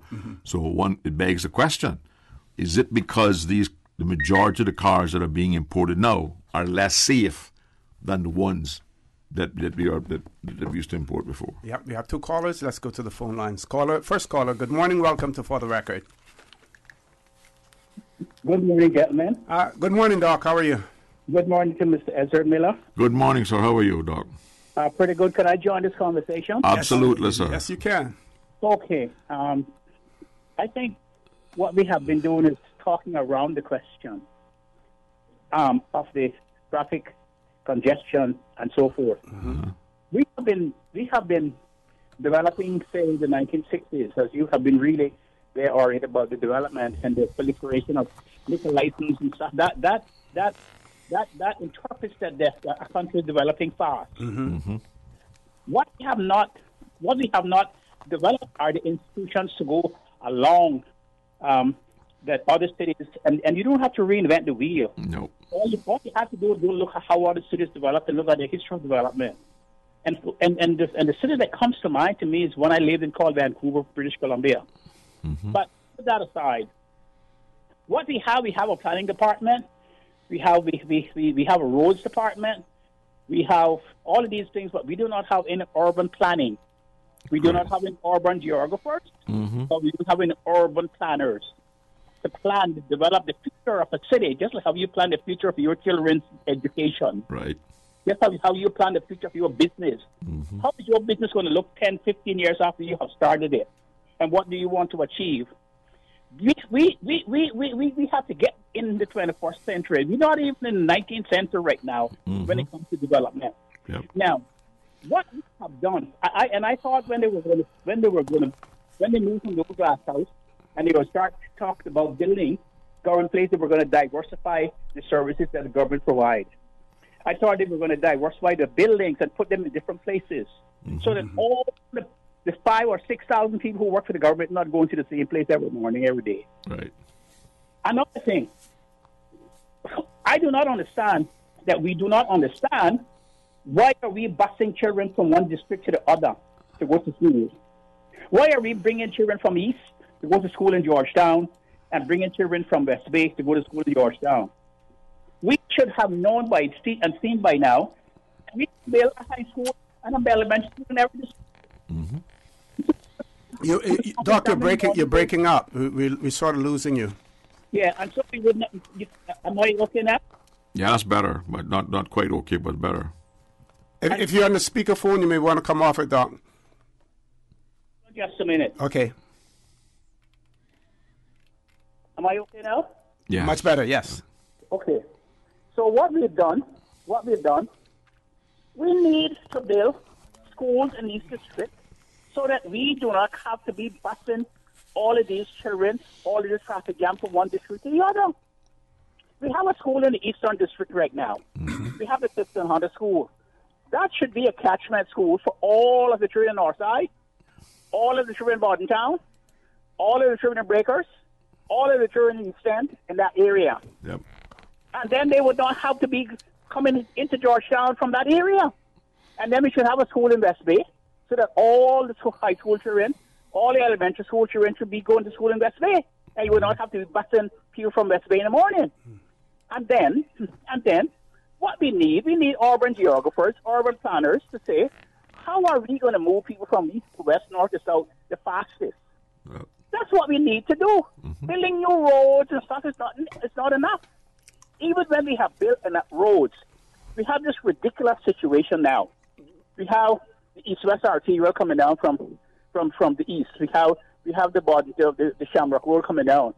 And then when you get to the Reed Bay roundabout, where they call Chris Dobbins roundabout, they all bottleneck there into 1-2 lanes. Two lanes going west, and a half a lane going northwest, where you can get into to the gas stations where you can get into to Prospect and all those places. And then you have the ridiculous situation with Hurley's roundabout. And then you get down now, you spend an hour getting there, and then when you get there and you go to the other roundabout by King's Gym, you have the ridiculous situation where the traffic is backed up down by Bobby Thompson Way and this horse place where the horse jumping place. Mm-hmm. Let me ask you something. What other country are you government is building roads, highways, and you can block the government off that the government can't put the highway through? Yeah. Huh? You have something called you have something called eminent domain. Mm-hmm. It's a law. That's why they put those laws in force. Eminent domain. Mm-hmm. You go and you negotiate with the people, and if they don't want to sell it, you get the appropriate people to value the land, and you put it in the bank and you move in. Mm-hmm. That's the way you do. And if they want to go to court, they go to court, and the court decides. You can't have one farm, one property holding up a whole nation. Mm-hmm. Mm-hmm. Doc, that is not possible in any other place that I've been. Yeah, Doc, we have a few callers queued up, so we're going to ask you to leave us there. For now, we have about 3 other callers queued up as well. Thank you very much, Doc. Let's see if we can grab another caller before we go to our first commercial break. Caller, good morning. Welcome to For the Record. Good morning. Good morning, ma'am. And good morning, Mr. Azard. Good morning, ma'am. Good to hear from you. How are you? Good to hear you back on the radio. Well, I know you've been back several times since that, but anyway, it's good to know that you're back on the radio again. It's it is something about traffic, and then it's the other thing about Caymanians out of jobs, and the list goes on and on. I was talking to OC the other morning, and somehow or another we got cut off. I was speaking about the Red Cross, so I want to finish about some containers, some supply Red Cross containers that are in the front of Red Cross building itself. Now they were up on blocks, cemented blocks, and they were working on the road. Now those containers have been laying down there, took them off because they were working on the road, and the Red Cross is looking at them, but they're not doing anything. And it's the hurricane season, and we're threatening.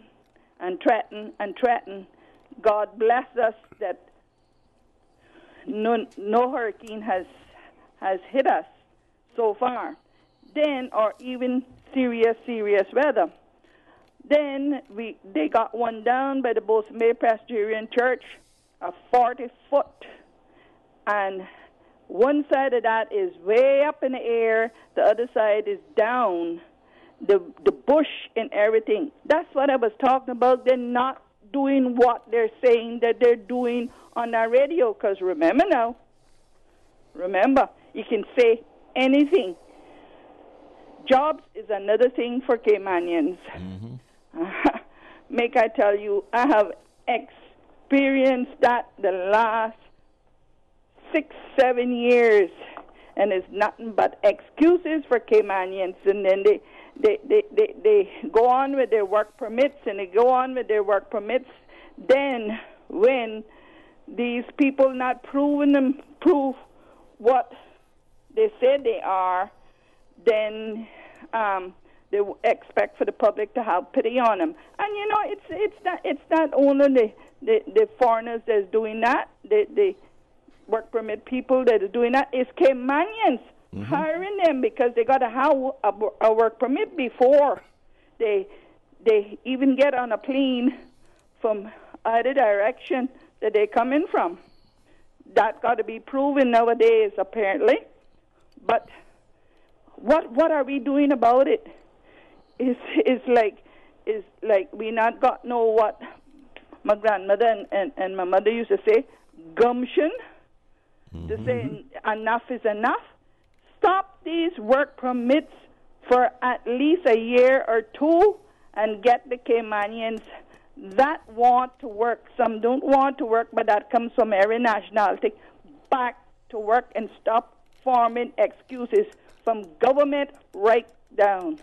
Now, I know you have callers, so I can wish you and OC a very good day. And thanks for all the information you all put out there. Thank you. Thank you very much, caller. We have to take a break now. We still have 2 more calls on hold. As soon as we return from this commercial break, we will take your call, so please hang in there. Have you seen the latest? Cayman has been ranked the most expensive place to live. It's time to buy smart. It's time to buy Ropers. Find everything for your home and kitchen at low prices at Ropers. Ropers Janitorial, 949-2511. Email janitorial@ropers.ky. Clean up your spending with Ropers Janitorial, 949-2511. Ropers Janitorial also offers complete janitorial service for commercial, industrial, and residential. They get the job done right every time. Ropers Janitorial, 949-2511. It was a day that changed my life. No words can describe the feelings of seeing my baby boy sick for the first time. The overwhelming feeling of fear to be responsible for his health and happiness became my priority. So I did what any nurturing mother would do when their baby is sick. I took him to get some of the best medicine possible. CTMH Doctors Hospital Pharmacy understands the importance of careful decisions you make every day for your family. Our staff work towards healthcare excellence and providing the most current and up-to-date training with pharmaceutical care, so you can feel confident in knowing that your family is safe with the right medication. At CTMH Doctors Hospital Pharmacy, we take care of your health. At Seaboard Marine, customers often ask us questions about their shipments. I have various items coming from different suppliers that I need to ship to Cayman. Do you offer consolidation? Yes. Seaboard Marine offers consolidation for full and less than container loads. We can hold your packages at our Miami warehouse until everything arrives and ship it all in one go. And we have the best rates to Grand Cayman. Visit seaboardmarine.com for more information. Shipping shore to shore.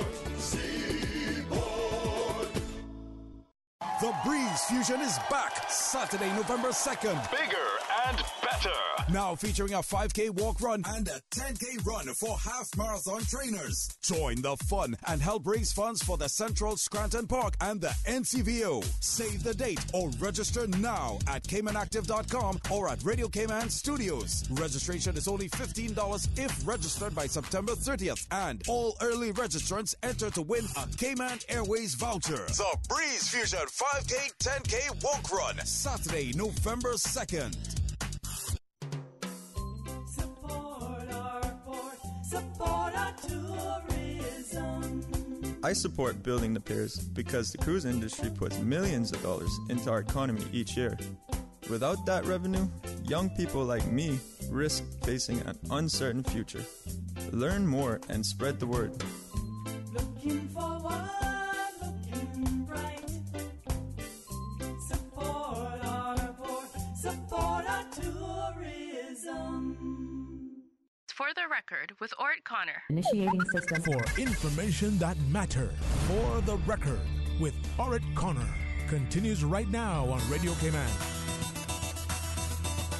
Good morning and welcome back to For the Record. We're going straight to the phone lines as promised. Caller, good morning. Welcome to For the Record. Thanks for waiting. Good morning, O.C. Good morning, ma'am. How are you? I'm very thankful and highly blessed and still got plenty of understanding. Uh-huh. And common sense, could they say it's not so common anymore, you know. That's true. Mr. Miller. Good morning, Mom. Good to hear from you. How are you? I tell you already, I'm very blessed. Same here. And I can still talk, and I can still voice. Yep. And can still use my voice for others. There you go. Asks me to do so. Right. Okay. I got draw 2 references. Remember the big old bash they had a few months ago? Mm-hmm. Okay? Mm-hmm. And I remember now about this fund, this big old fund that they got this pile of money put down there that people keep asking what used for. Mm-hmm. That it was said of this big bash, homes were built, homes were repaired, and in Barton Town. Mm-hmm. Well, listen, I wasn't there, but Radio Cayman gives it to me, you know. Yeah. And okay, now from November and December, I have made it known about some damages that were done in Paloma. I can leave it at that for now. Mm-hmm. But then you see about them that they think they're mental because they're out to walk in the street. They don't have no way comfortable. Okay? And when they pick them up and carry up to the mental ward, they want to get rid of them in less than a month, in less than 2 weeks. One now they've been there for 13 days, less 11 months. And that individual now is going to need some repairs done to be comfortable. And you know what done with that one now? Put him in a private rental. Okay? Put him in a private rental. But now, speaking about the government, I made that known from November and December. Okay? And nothing has been done. But they got paid this rent now up in a private place, right, and spend a couple of $100 to do what, let's say a couple of $100, it could be more than that, you know? Yeah. No matter how much it takes to do the repair and the little finishing up or whatever that need to be done for this individual that I'm talking about. Mm-hmm. No, they rather put them hundreds and whatever out on rent, making somebody else fat. Yep. And the individual incomfortable.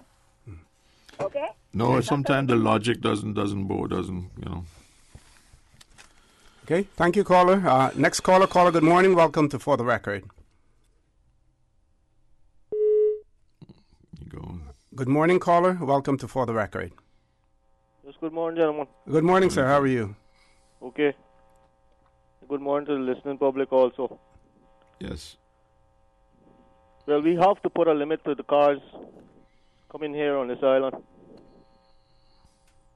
Because if we don't, we're going to be faced with the same problems with these cars when they become unrepairable as we're now having with the garbage dump. Thank you very much, gentlemen. Thank you. Thank you very much. Exactly. One more caller. Caller, good morning. Welcome to For the Record.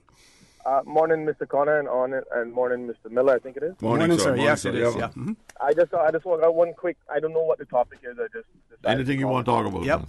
All right. So I read in the paper where the government now has to go out and borrow $153 million to pay off our bullet bonds. That's correct. Yes.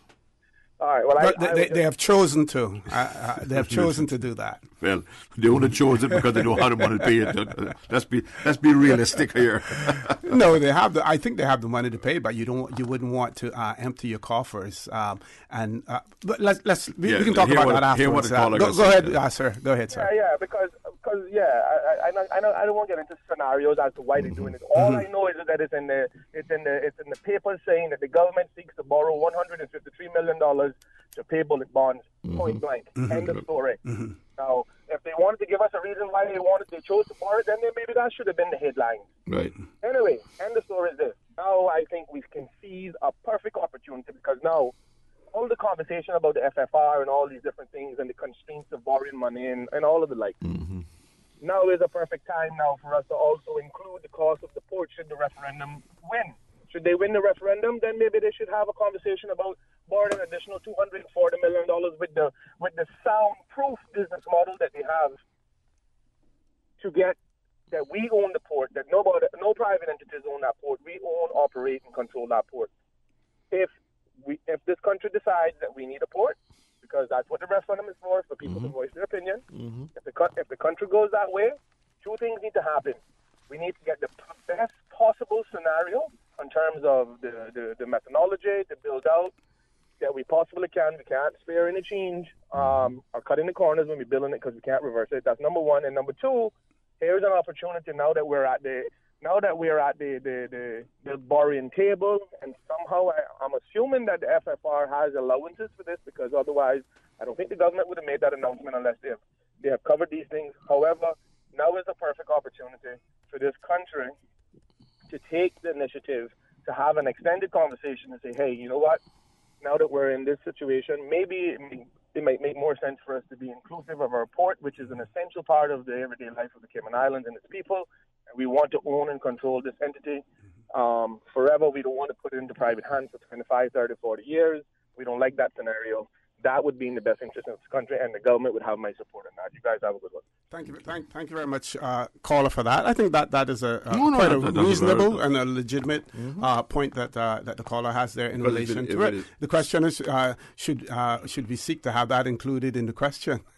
Well, on the other side of it is that if it is such a marvelous and guaranteed business plan, and we need this port so bad, and everything is going to be so honky-dory, and we're going to have all these jobs, and we're going to get all this income, then let's take all the responsibility ourselves.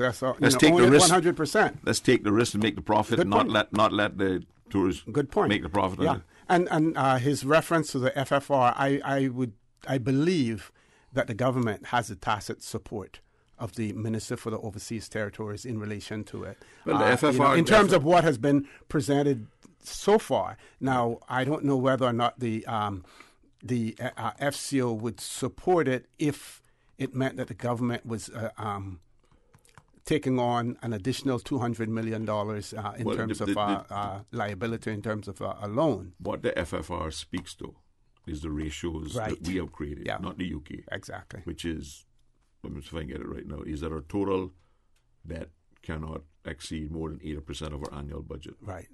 And that the debt to service, the annual cost of servicing the debt cannot be more than, I think, is 10% of our recurrent revenue. And then we have to retain so as long as 90 days. Right. But all that is included in the But if those are the two measurements, that if borrowing the extra money would not exceed that, because we should not be seeking to go back to where we were, where we were in contravention of those two things. Yeah. The total debt exceeds 80%, and the cost of service that exceeds the 10%. But at the end of the day, I believe you have a strong business case that you could get approval, for it. But let's talk about the bullet bond. And one of the things that need to be recognized is that, and lots of companies, businesses, and even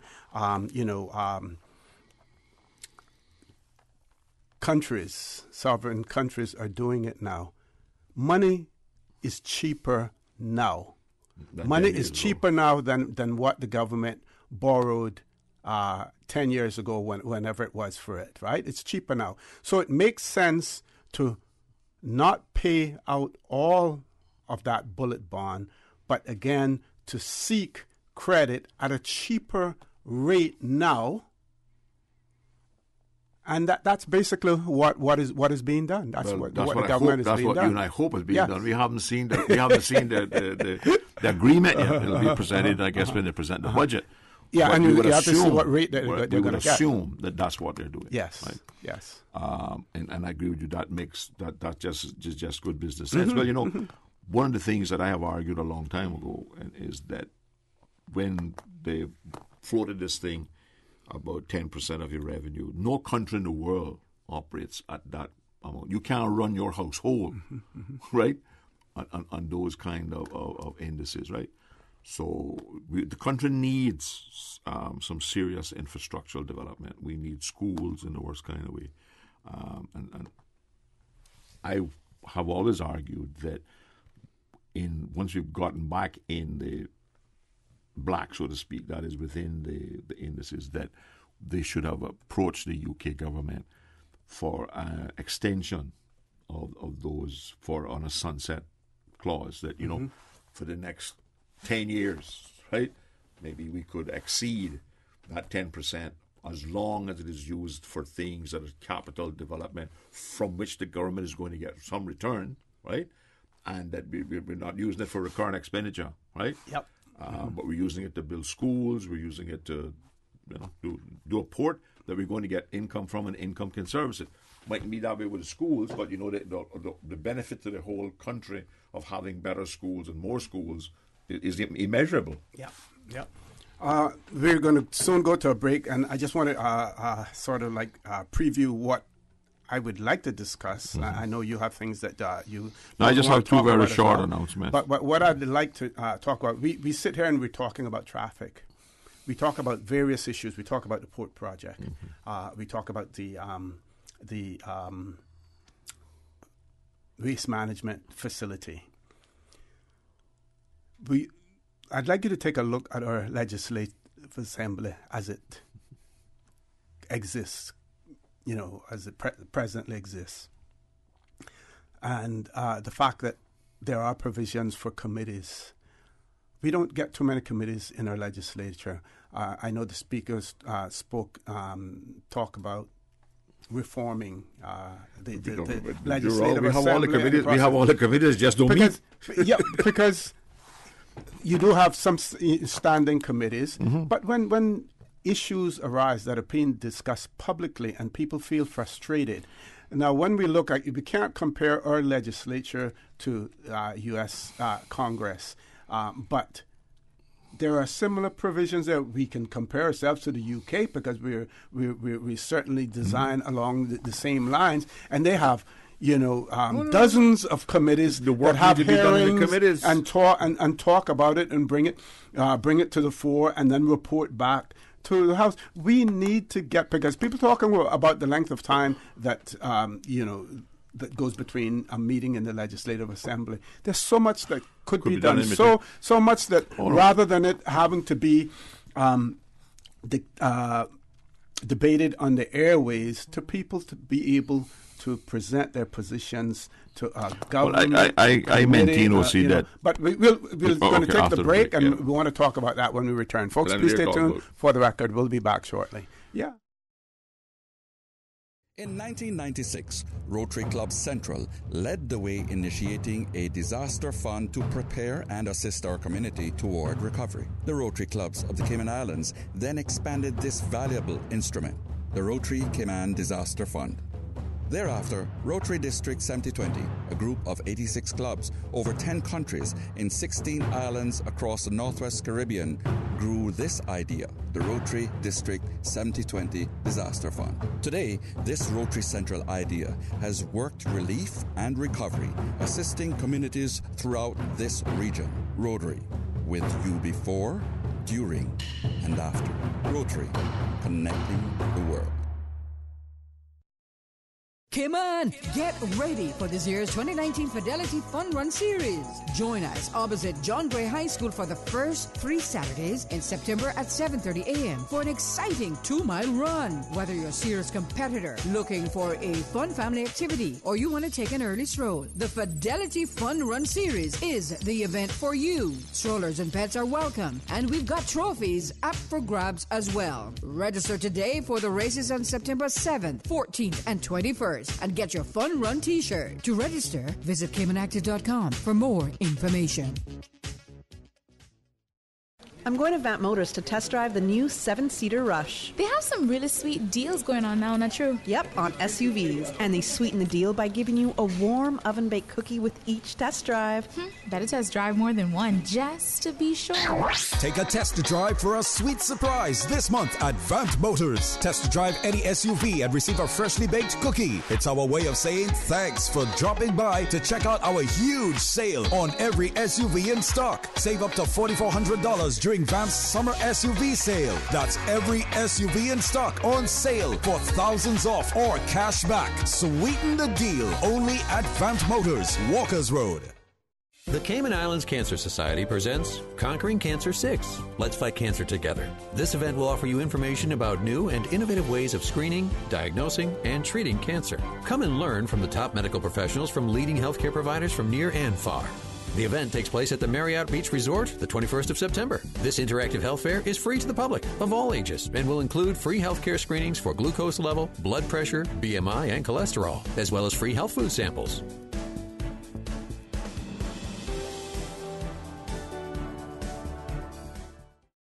Headlines. With the latest headlines. Headlines. All the news when you want it. Tune in to Radio Cayman for hourly headlines of the day's top stories. One of Cayman's bright and shining young stars. Local, regional, international. Headlines. Turning to international news. Updates on the hour between 7 a.m. and 6 p.m. on weekdays. Radio Cayman News. Headlines. Your voice, your choice for today's biggest news. For the record with Orrett Connor. Initiating system. For information that matters. For the record with Orrett Connor. Continues right now on Radio Cayman. Good morning and welcome back to For the Record. In the studio with me, MLA Mr. Ezard Miller. Before we went to the break, I told him that we wanted to discuss the formation of committees in our Legislative Assembly. There can be select committees of the whole House, or there can be select committees that are consists of members of the House that reflects the makeup, the composition of the House, and of course the government will always have a majority in those committees to ensure that they have control, and no one is questioning that. But the whole thing is that we don't get committees established to deal with some of the pressing issues that people have, the public have, in terms of their concerns, things that affect them on a daily basis, but no legislation has been introduced or even been entertained to deal with it, or it's a situation where those in power are trying to deal with it by themselves without the input of others. Mr. Miller. Yeah, it's one of those things where they believe that because they're the government, they have all the ideas, right? Let's go back to what we were dealing with earlier, traffic. In my idea, it would be perfectly right and good enough for somebody to bring a motion to Parliament to establish a select committee made up of, we got 19 people, let's say it's made up of 9 people, right? 6 from the government bench and 3 who would have public hearings on traffic, right? You bring in the technical people from the NRA, you bring in the planning people, because you have to take in, one of the things that we need to take into consideration is when you approving a housing development, you know that is going to produce at least 1 car per household is being built, right? Most likely there's 3 or 4 cars, right? And then what happens then is the members of the Legislative Assembly and the government, who has a majority on all these committees, get the opportunity to hear suggestions, to hear from the public. There's a national discourse that's going on, right? There's nothing wrong with that same committee coming to Northside to have a hearing up there, to allow the people up there to have input. Other members, we have Legislative Assembly, big committee room, public can make appointments, they can come in, put in their input, and from that, the policy decision is made. The policy decision then drives the legislative changes that need to be made or administrative changes that need to be made to implement that policy. But somehow we believe that we have to shut out the public. I would like to see a lot more. I mean, this is the way it was done in the 80s and the 90s. All the major legislation in the 80s and the 90s was done through select committees. And the chairman has to make sure the committee meets, right? But I mean, even as far as I am aware right now, in the 9 years that I've been back, the only committees of the select house, which are all supposed to table an annual report each year, for that session, right? The only committees that have done that is the committees I've chaired, was the Public Accounts Committee and when I chaired the one oversight on the Companies Commissioner, we did an annual report. I haven't seen. I don't know that even the Housing Committee of the House, which is responsible for the environment that we're working on, I haven't seen any reports from them in that 9 years. It's been established. I haven't seen any from the Privileges Committee in that 9 years, right? And these are committees that should be functioning, right? But they seem to be forgotten about. And one of the things which is the interesting thing is what's going on in England right now at the Supreme Court. I listened it was interesting to listen to the debate yesterday and today to hear the legal arguments on both sides. This is not what's happening in Cayman. There are many things that our legislature does that needs to be questioned in Parliament. I'll give you a good one. This business of the government to be able, and some of the government entities, statutory authorities, to hide behind commercial sensitivity should be tested in court, because that's public money. Yes. Yeah. You should not be able to say, you can't tell us, the public, what the max rates cost because it's commercial sensitivity. And but then you run people's money. Right? Yes. But you see, again, we would have lawyers, if we had real lawyers here instead of people who just push paper around and make money. Those are the kind of things that would happen. Remember Dan Duque?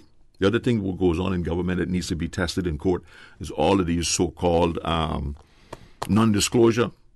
You should not be allowed to sign a non-disclosure with public funds, because you have a fiduciary responsibility to the people to make sure that you haven't overpaid the person. Yes. How do I know? Right? Even in PSC, Dan Duque tested it one time, and he on the Cayman, on the settlement with the insurance company after Hurricane Ivan, and he demanded, and they had to give it to him. right? Now, I would like to as chairman of the Public Accounts Committee, to take some of these people to court and say, listen, you cannot do this. You cannot come down here in everything, or in Finance Committee, and when I ask you a question, that's commercial, it's sensitive. And the public does not know. But then when you want your 30 million or your 20 million, I must vote for it. Yes. No, that's not right. Yeah. I agree with you that more things need to be challenged. And I mean, listen, as you heard yesterday and today, there are sound legal arguments and legal precedents on both sides of the coin, right? But we get no chance to air it. Yeah. Right? The public interest is just pushed to the side, must overweight, right? But it's always pushed to the side. Yeah, and this is not a situation where the board of Cayman Airways or the airport authority is spending airport authority money. It's public funds, you know. Yeah. Let's look at public debt, Section 113 of the Cayman Islands Constitution Order 2009. And it goes on to say that the total government borrowing shall not exceed an amount for which the sum of A, total interest payments, B, total other debt servicing expenses, including arrangement fees and sinking fund expense, and C, total principal or amortized debt repayments for a financial year is more than a percentage of government revenue set out in law and agreed with the Secretary of State, calculated using generally accepted accounting principles for that financial year. Then it goes on to say, subject to this Constitution, a law enacted by the legislature may provide for a higher percentage for a limited period where a matter arises of a nature or urgency which, in the opinion of the Cabinet, makes it necessary to do so. And it goes on to say that for the purposes of this section, government borrowing means borrowing in the name of the government, regardless of whether repayments are made directly by the government or by a public or governmental body, including any statutory body, company, or association. So, and the law you're talking about, it would be the Public Management and Finance Law, right? Yes, which is where the 10% need a percent is. Where that is. So yes. if we had a project that we could reasonably justify, we could actually amend that legislation, and it would be subject to the assent by the Secretary of State. Yes. But we can't do it. Mm-hmm. But for some reason, we exceeded it without doing the law, because I guess they had some concern that the Secretary of State might not have agreed to it on the projects that they were being done, you know. But the provision is there. You just have to manage it properly. Precisely. Yep.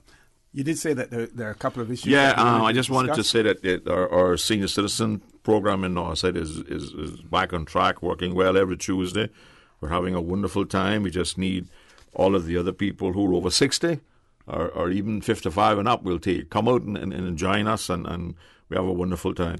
We're going to have a district council meeting Tuesday, the 24th, for which we will be.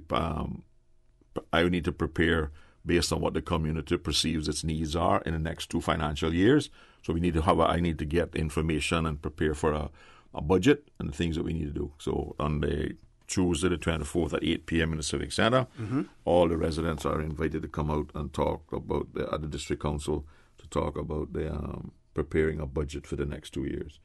One of the things that hasn't happened, and I know that everybody is busy and caught up, is I have not been invited to Cabinet to make my presentation on the needs of the constituency. You haven't been invited? Based on the provision, it's been years. And the way I read the Constitution, you were one of the architects of the Constitution, invitation comes from them. Yes, it's not a situation where I can demand.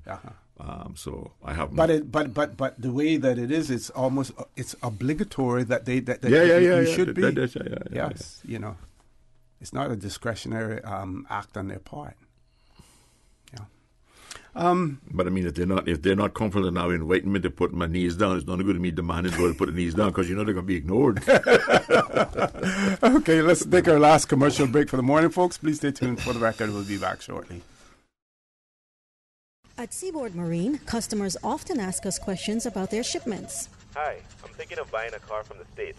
Which port do you ship out of? Hi, we ship out of Miami, Houston, and Brooklyn. Just let us know your port of choice and we can provide you with a quotation and answer any questions you may have on insuring and protecting your vehicle during its journey. Shipping shore to shore, seaboard.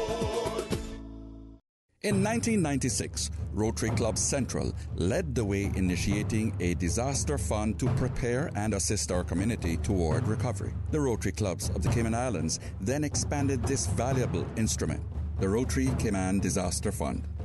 Thereafter, Rotary District 7020, a group of 86 clubs over 10 countries in 16 islands across the Northwest Caribbean, grew this idea, the Rotary District 7020 Disaster Fund. Today, this Rotary Central idea has worked relief and recovery, assisting communities throughout this region. Rotary, with you before, during, and after. Rotary, connecting the world. Show your support for the scuba diving and water sports industry at the 2019 International Scuba Diving Hall of Fame Gala Induction Ceremony on Friday, October 4th at the Margaritaville Beach Resort. Tickets cost $75 pre-sold or $100 at the door, so get your tickets today. Tickets are available from the offices of the Department of Tourism and the Cayman Islands Tourism Association. The International Scuba Diving Hall of Fame Gala Ceremony, Friday, October 4th. Get your tickets now. Ladies and gentlemen, boys and girls, it's back. And this year, it's bigger and better than ever. The Lions Club of Grand Cayman presents PACE, the 8th annual Delano Hislop Memorial Journey for Life, 5K walk, 10K run, and introducing the all-new 15K ride event. That's right, parents, kids, young and old. Come out on Sunday, September 22nd at the all-new starting location at the all-new Jasmine Building, adjacent to Coconut Joe's parking lot. Also, participants who raise the most funds can win one of our 3 grand prizes, $250 for third place, $500 for second place, or the $1,000 grand prize. Other random prizes will be available on site. So Cayman, it's time to get active. Sign up today at caymanactive.com/pace. Be a part of the 5K walk, 10K run, and the all-new 15K ride event. Sponsored in part by DART, CUC, Cayman Water Company, the Cayman Islands Seafarers Association, Consolidated Water, Radio Cayman, the voice of the Cayman Islands, Water Authority Cayman, Borden Holdings, BF Insurance, Cineco, and the Maples Group. For the record, with Orrett Connor. Initiating system. For information that matters. For the record, with Orrett Connor. Continues right now on Radio Cayman. Good morning. Welcome back to For the Record. One of our listeners has written in and said good morning to you all at For the Record. Like I said, I believe the solution to the overpopulation of cars and traffic isn't that difficult to find. We need to target the element of the problem. The only way to do that is to start with the licensing department. Make it mandatory to prohibit all permit holders from obtaining a driver's license unless their jobs rely on it. Automatically, that will also take care of our overpopulation of imported vehicles to the island as well.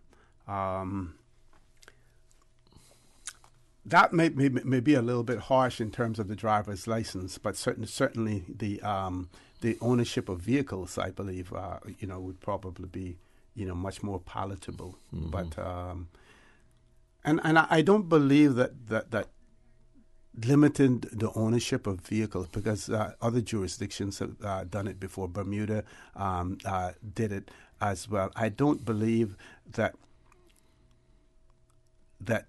it infringes any constitutional right whatsoever. Some really resourceful lawyer will probably find an argument for it, but I don't see where it does at all. I mean, listen, we have to start with restricting the work permit people, right? Mm-hmm. Make Maples and Paul that all these high-powered lawyers they make them provide bus for them go work on, man. Listen to me. I believe that we Cayman should have certain inherent benefits in our country, Now, I don't have a problem with restricting us to 2 cars either, instead of 5. Yeah. I think we're going to take our last call for the morning. Caller, good morning. Welcome to For the Record. good morning, OC, to you and Mr. Miller. Good morning, sir. How are you? I'm very thankful and blessed to be alive and well this morning again. You know, talking about the car situation, right? I mean, you got people here on work permits. On work permits, they're importing 4 or 5 cars a month and selling them off, right? Now, one good thing about us in Cayman, you know, if that was a Caymanian doing it now, didn't have a license, oh boy, he'd be so far up the creek that you wouldn't know really even find him, Yep. right? But because a foreigner, and most of the people who enforcing our laws in Cayman these days are foreigners, and I see it happen. You know, let me tell you, I see it happening so often, right, that it's not even funny. A few days ago, me and a friend of mine was going in town. He was driving at about 45 miles an hour on the highway. A minibus passed us like we were stopped, loaded with passengers, with a Jamaica guy driving it. The Jamaica police officer pulled him off, and 2 seconds after he crossed us again going. He never gave no ticket. Huh? All right, good buddy, take your time and go. You see? Listen, man, it's becoming very serious in Cayman with how the laws are being enforced. Selectively on Caymanians. Selectively, exactly. Selectively. It's going to be an uprising in this country that is going to be next to none. People, the only one that really gets this thing, seems to me, is Mr. Miller. He's the only one who gets this and can come out and recognize what is taking place, right? The rest of them beating up their gums and doing nothing. Listen, it is time that Caymanians get their fair share in this country. This is our country. We born and grow here, and these foreigners come in. I work with foreigners, you know. I have some of the best people I've worked with has been foreigners, but let me tell you something, you got some bad ones out there. And the bad ones you need to get rid of. Exactly. Let the good ones But be freed. Yeah, exactly. So I just thought I'd share that this morning, but the vehicle situation, these people that here on work permit should not be allowed to bring in vehicles. If GCI had any little wits about themselves, they would start looking at them and prosecuting their backside, right? But again, the laws are there, but they won't enforce them on Caymanians. Every little Caymanian non-profit organization try and get to give some Caymanian $2, got to go through all kind of hoops and loops and loops and toops and loops. But these people come here and they set up what they want and get away with it. Yep. Thank you, caller. And when we catch them, we beg them and forgive them. Right. Thank you very much, caller. Mr. Miller, there's an event that's taken place, on Friday, and it's something called Car Free Day Cayman Islands, and it's saying here, please join us for our inaugural Car Free Day on Friday, September 20th. That's this coming Friday, 2019. Car Free Day is an international event celebrated in almost 2,800 cities in 54 countries, in which people are encouraged to carpool, take a bus, ride, or walk. This year, the Cayman Islands will be the first in the region to participate in the event. Using our cars less by taking advantage of alternative transportation modes will reduce traffic, conserve energy, reduce harmful emissions, and reduce parking problems. The Ministry of Commerce, Planning and Infrastructure, which is leading this initiative, wants to make it easy for all civil servants to participate in this inaugural event. So we seek your help to build interest and excitement amongst employees and colleagues. Next year, the ministry plans to include the private sector and the general public. Let us lead by example. So, a good way. I think it's a bad idea. Yes, yeah, I think it's a bad idea. Maybe the thought of expanding the number of lanes. If you made one of those lanes a carpool lane, yes, in other words, if you have to have a minimum of person, right, or 2 or 4 or whatever you want to set it at, yes, right? Yes. Then and make it an offense. But again, who can take it out? Yeah. Then police stand up there on their cell phone. They're not paying no money nobody. But the thing is, the other thing is that we need to change the culture of driving and the way that people think in terms of when they get behind the wheel of a vehicle. I still insist that the unruliness, it is there. Oh, the driving is atrocious. It is atrocious. When you take a person who has been accustomed to either walking or taking a bus, taking a jitney or something, and you put them behind the wheel of a vehicle with no educational background when I say educational background, in terms of driving habits and stuff like that, that's a serious matter, and that's what's happening on the roads of the Cayman Islands, that people take their lifestyles and they transfer that lifestyle that they have into their driving habits, and that is something very dangerous, very difficult. And it is obvious driving behind some of these people that they have no idea the rules of the road. It's just as bad as being up in the North Sound on a boat. None whatsoever. Right? Yeah. But you notice I've been advocating that we need to put some rules in, but I'm still waiting on some kind of response from the Port Authority and some statement thereof. Yeah, I mean the other morning when there was a diversion on Shamrock Road because of the vehicle accident Sunday morning. Now we're going through a residential road, and there's this white van, might have been a taxi, coming with the high beams on. So I shout to him and I said, turn your high beams on low because he's blinding all of the bicycles that are going through there. And he shouts back at me and curses. Doesn't know. I don't even think that he realized what a high beam is and what I was saying. It's but amazing. He curses back at me. I mean, it's a good thing that we were going opposite directions. The common courtesy of dimming your lights is a thing that's forgotten around here. Yes. Forgotten around here. Yep. People park on the side of the road with the lights on high beam. Yep. Yeah, the lawlessness. The car has a thing called parking lights. Guess what they're for? We have a lot to overcome on the roads. Good to being here. Thanks. Sorry I was late. That's okay. The next morning I come back, I had to leave home at 5 o'clock. Yes. Thank you very much, Mr. Miller.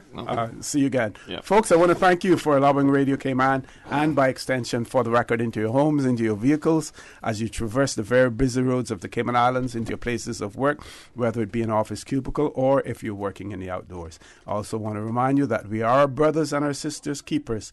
There is always someone out there who's less fortunate than we are, and I ask you to extend a helping hand to them. If you can't do that, then I suggest you donate to a worthy charity, because we always want to consider those who need, not necessarily those who want or even those who crave. I say to you, have a great day. Continue to support your radio station, Radio Cayman. Join Sterling Dweedingbikes at 12:15 for Talk Today. And as usual, we ask the good Lord to bless these three beautiful, wonderful Cayman Islands. For the Record is brought to you by Vamped Motors, the only authorized Ford and Toyota dealership serving the Cayman Islands. Cayman Pharmacy Group, with a location in West Bay and professional pharmacy at CTMH Doctors Hospital. The Cayman Pharmacy Group has a location for you just around the corner. Seaboard Marine, with over 35 shipping ports, find your shipping solution by calling 949-4977 or visit seaboardmarine.com for competitive rates. Rotary Central, for more than 110 years, Rotary members have used their passion, energy, and intelligence to take action on sustainable projects. Fidelity Bank, for all your banking needs, visit fidelitygroup.com. Fidelity, we're good for you. And Roper's Janitorial, complete janitorial service for commercial, industrial, and residential. They get the job done right every time. Shaken yet standing firm. This is Radio Cayman in the Cayman Islands.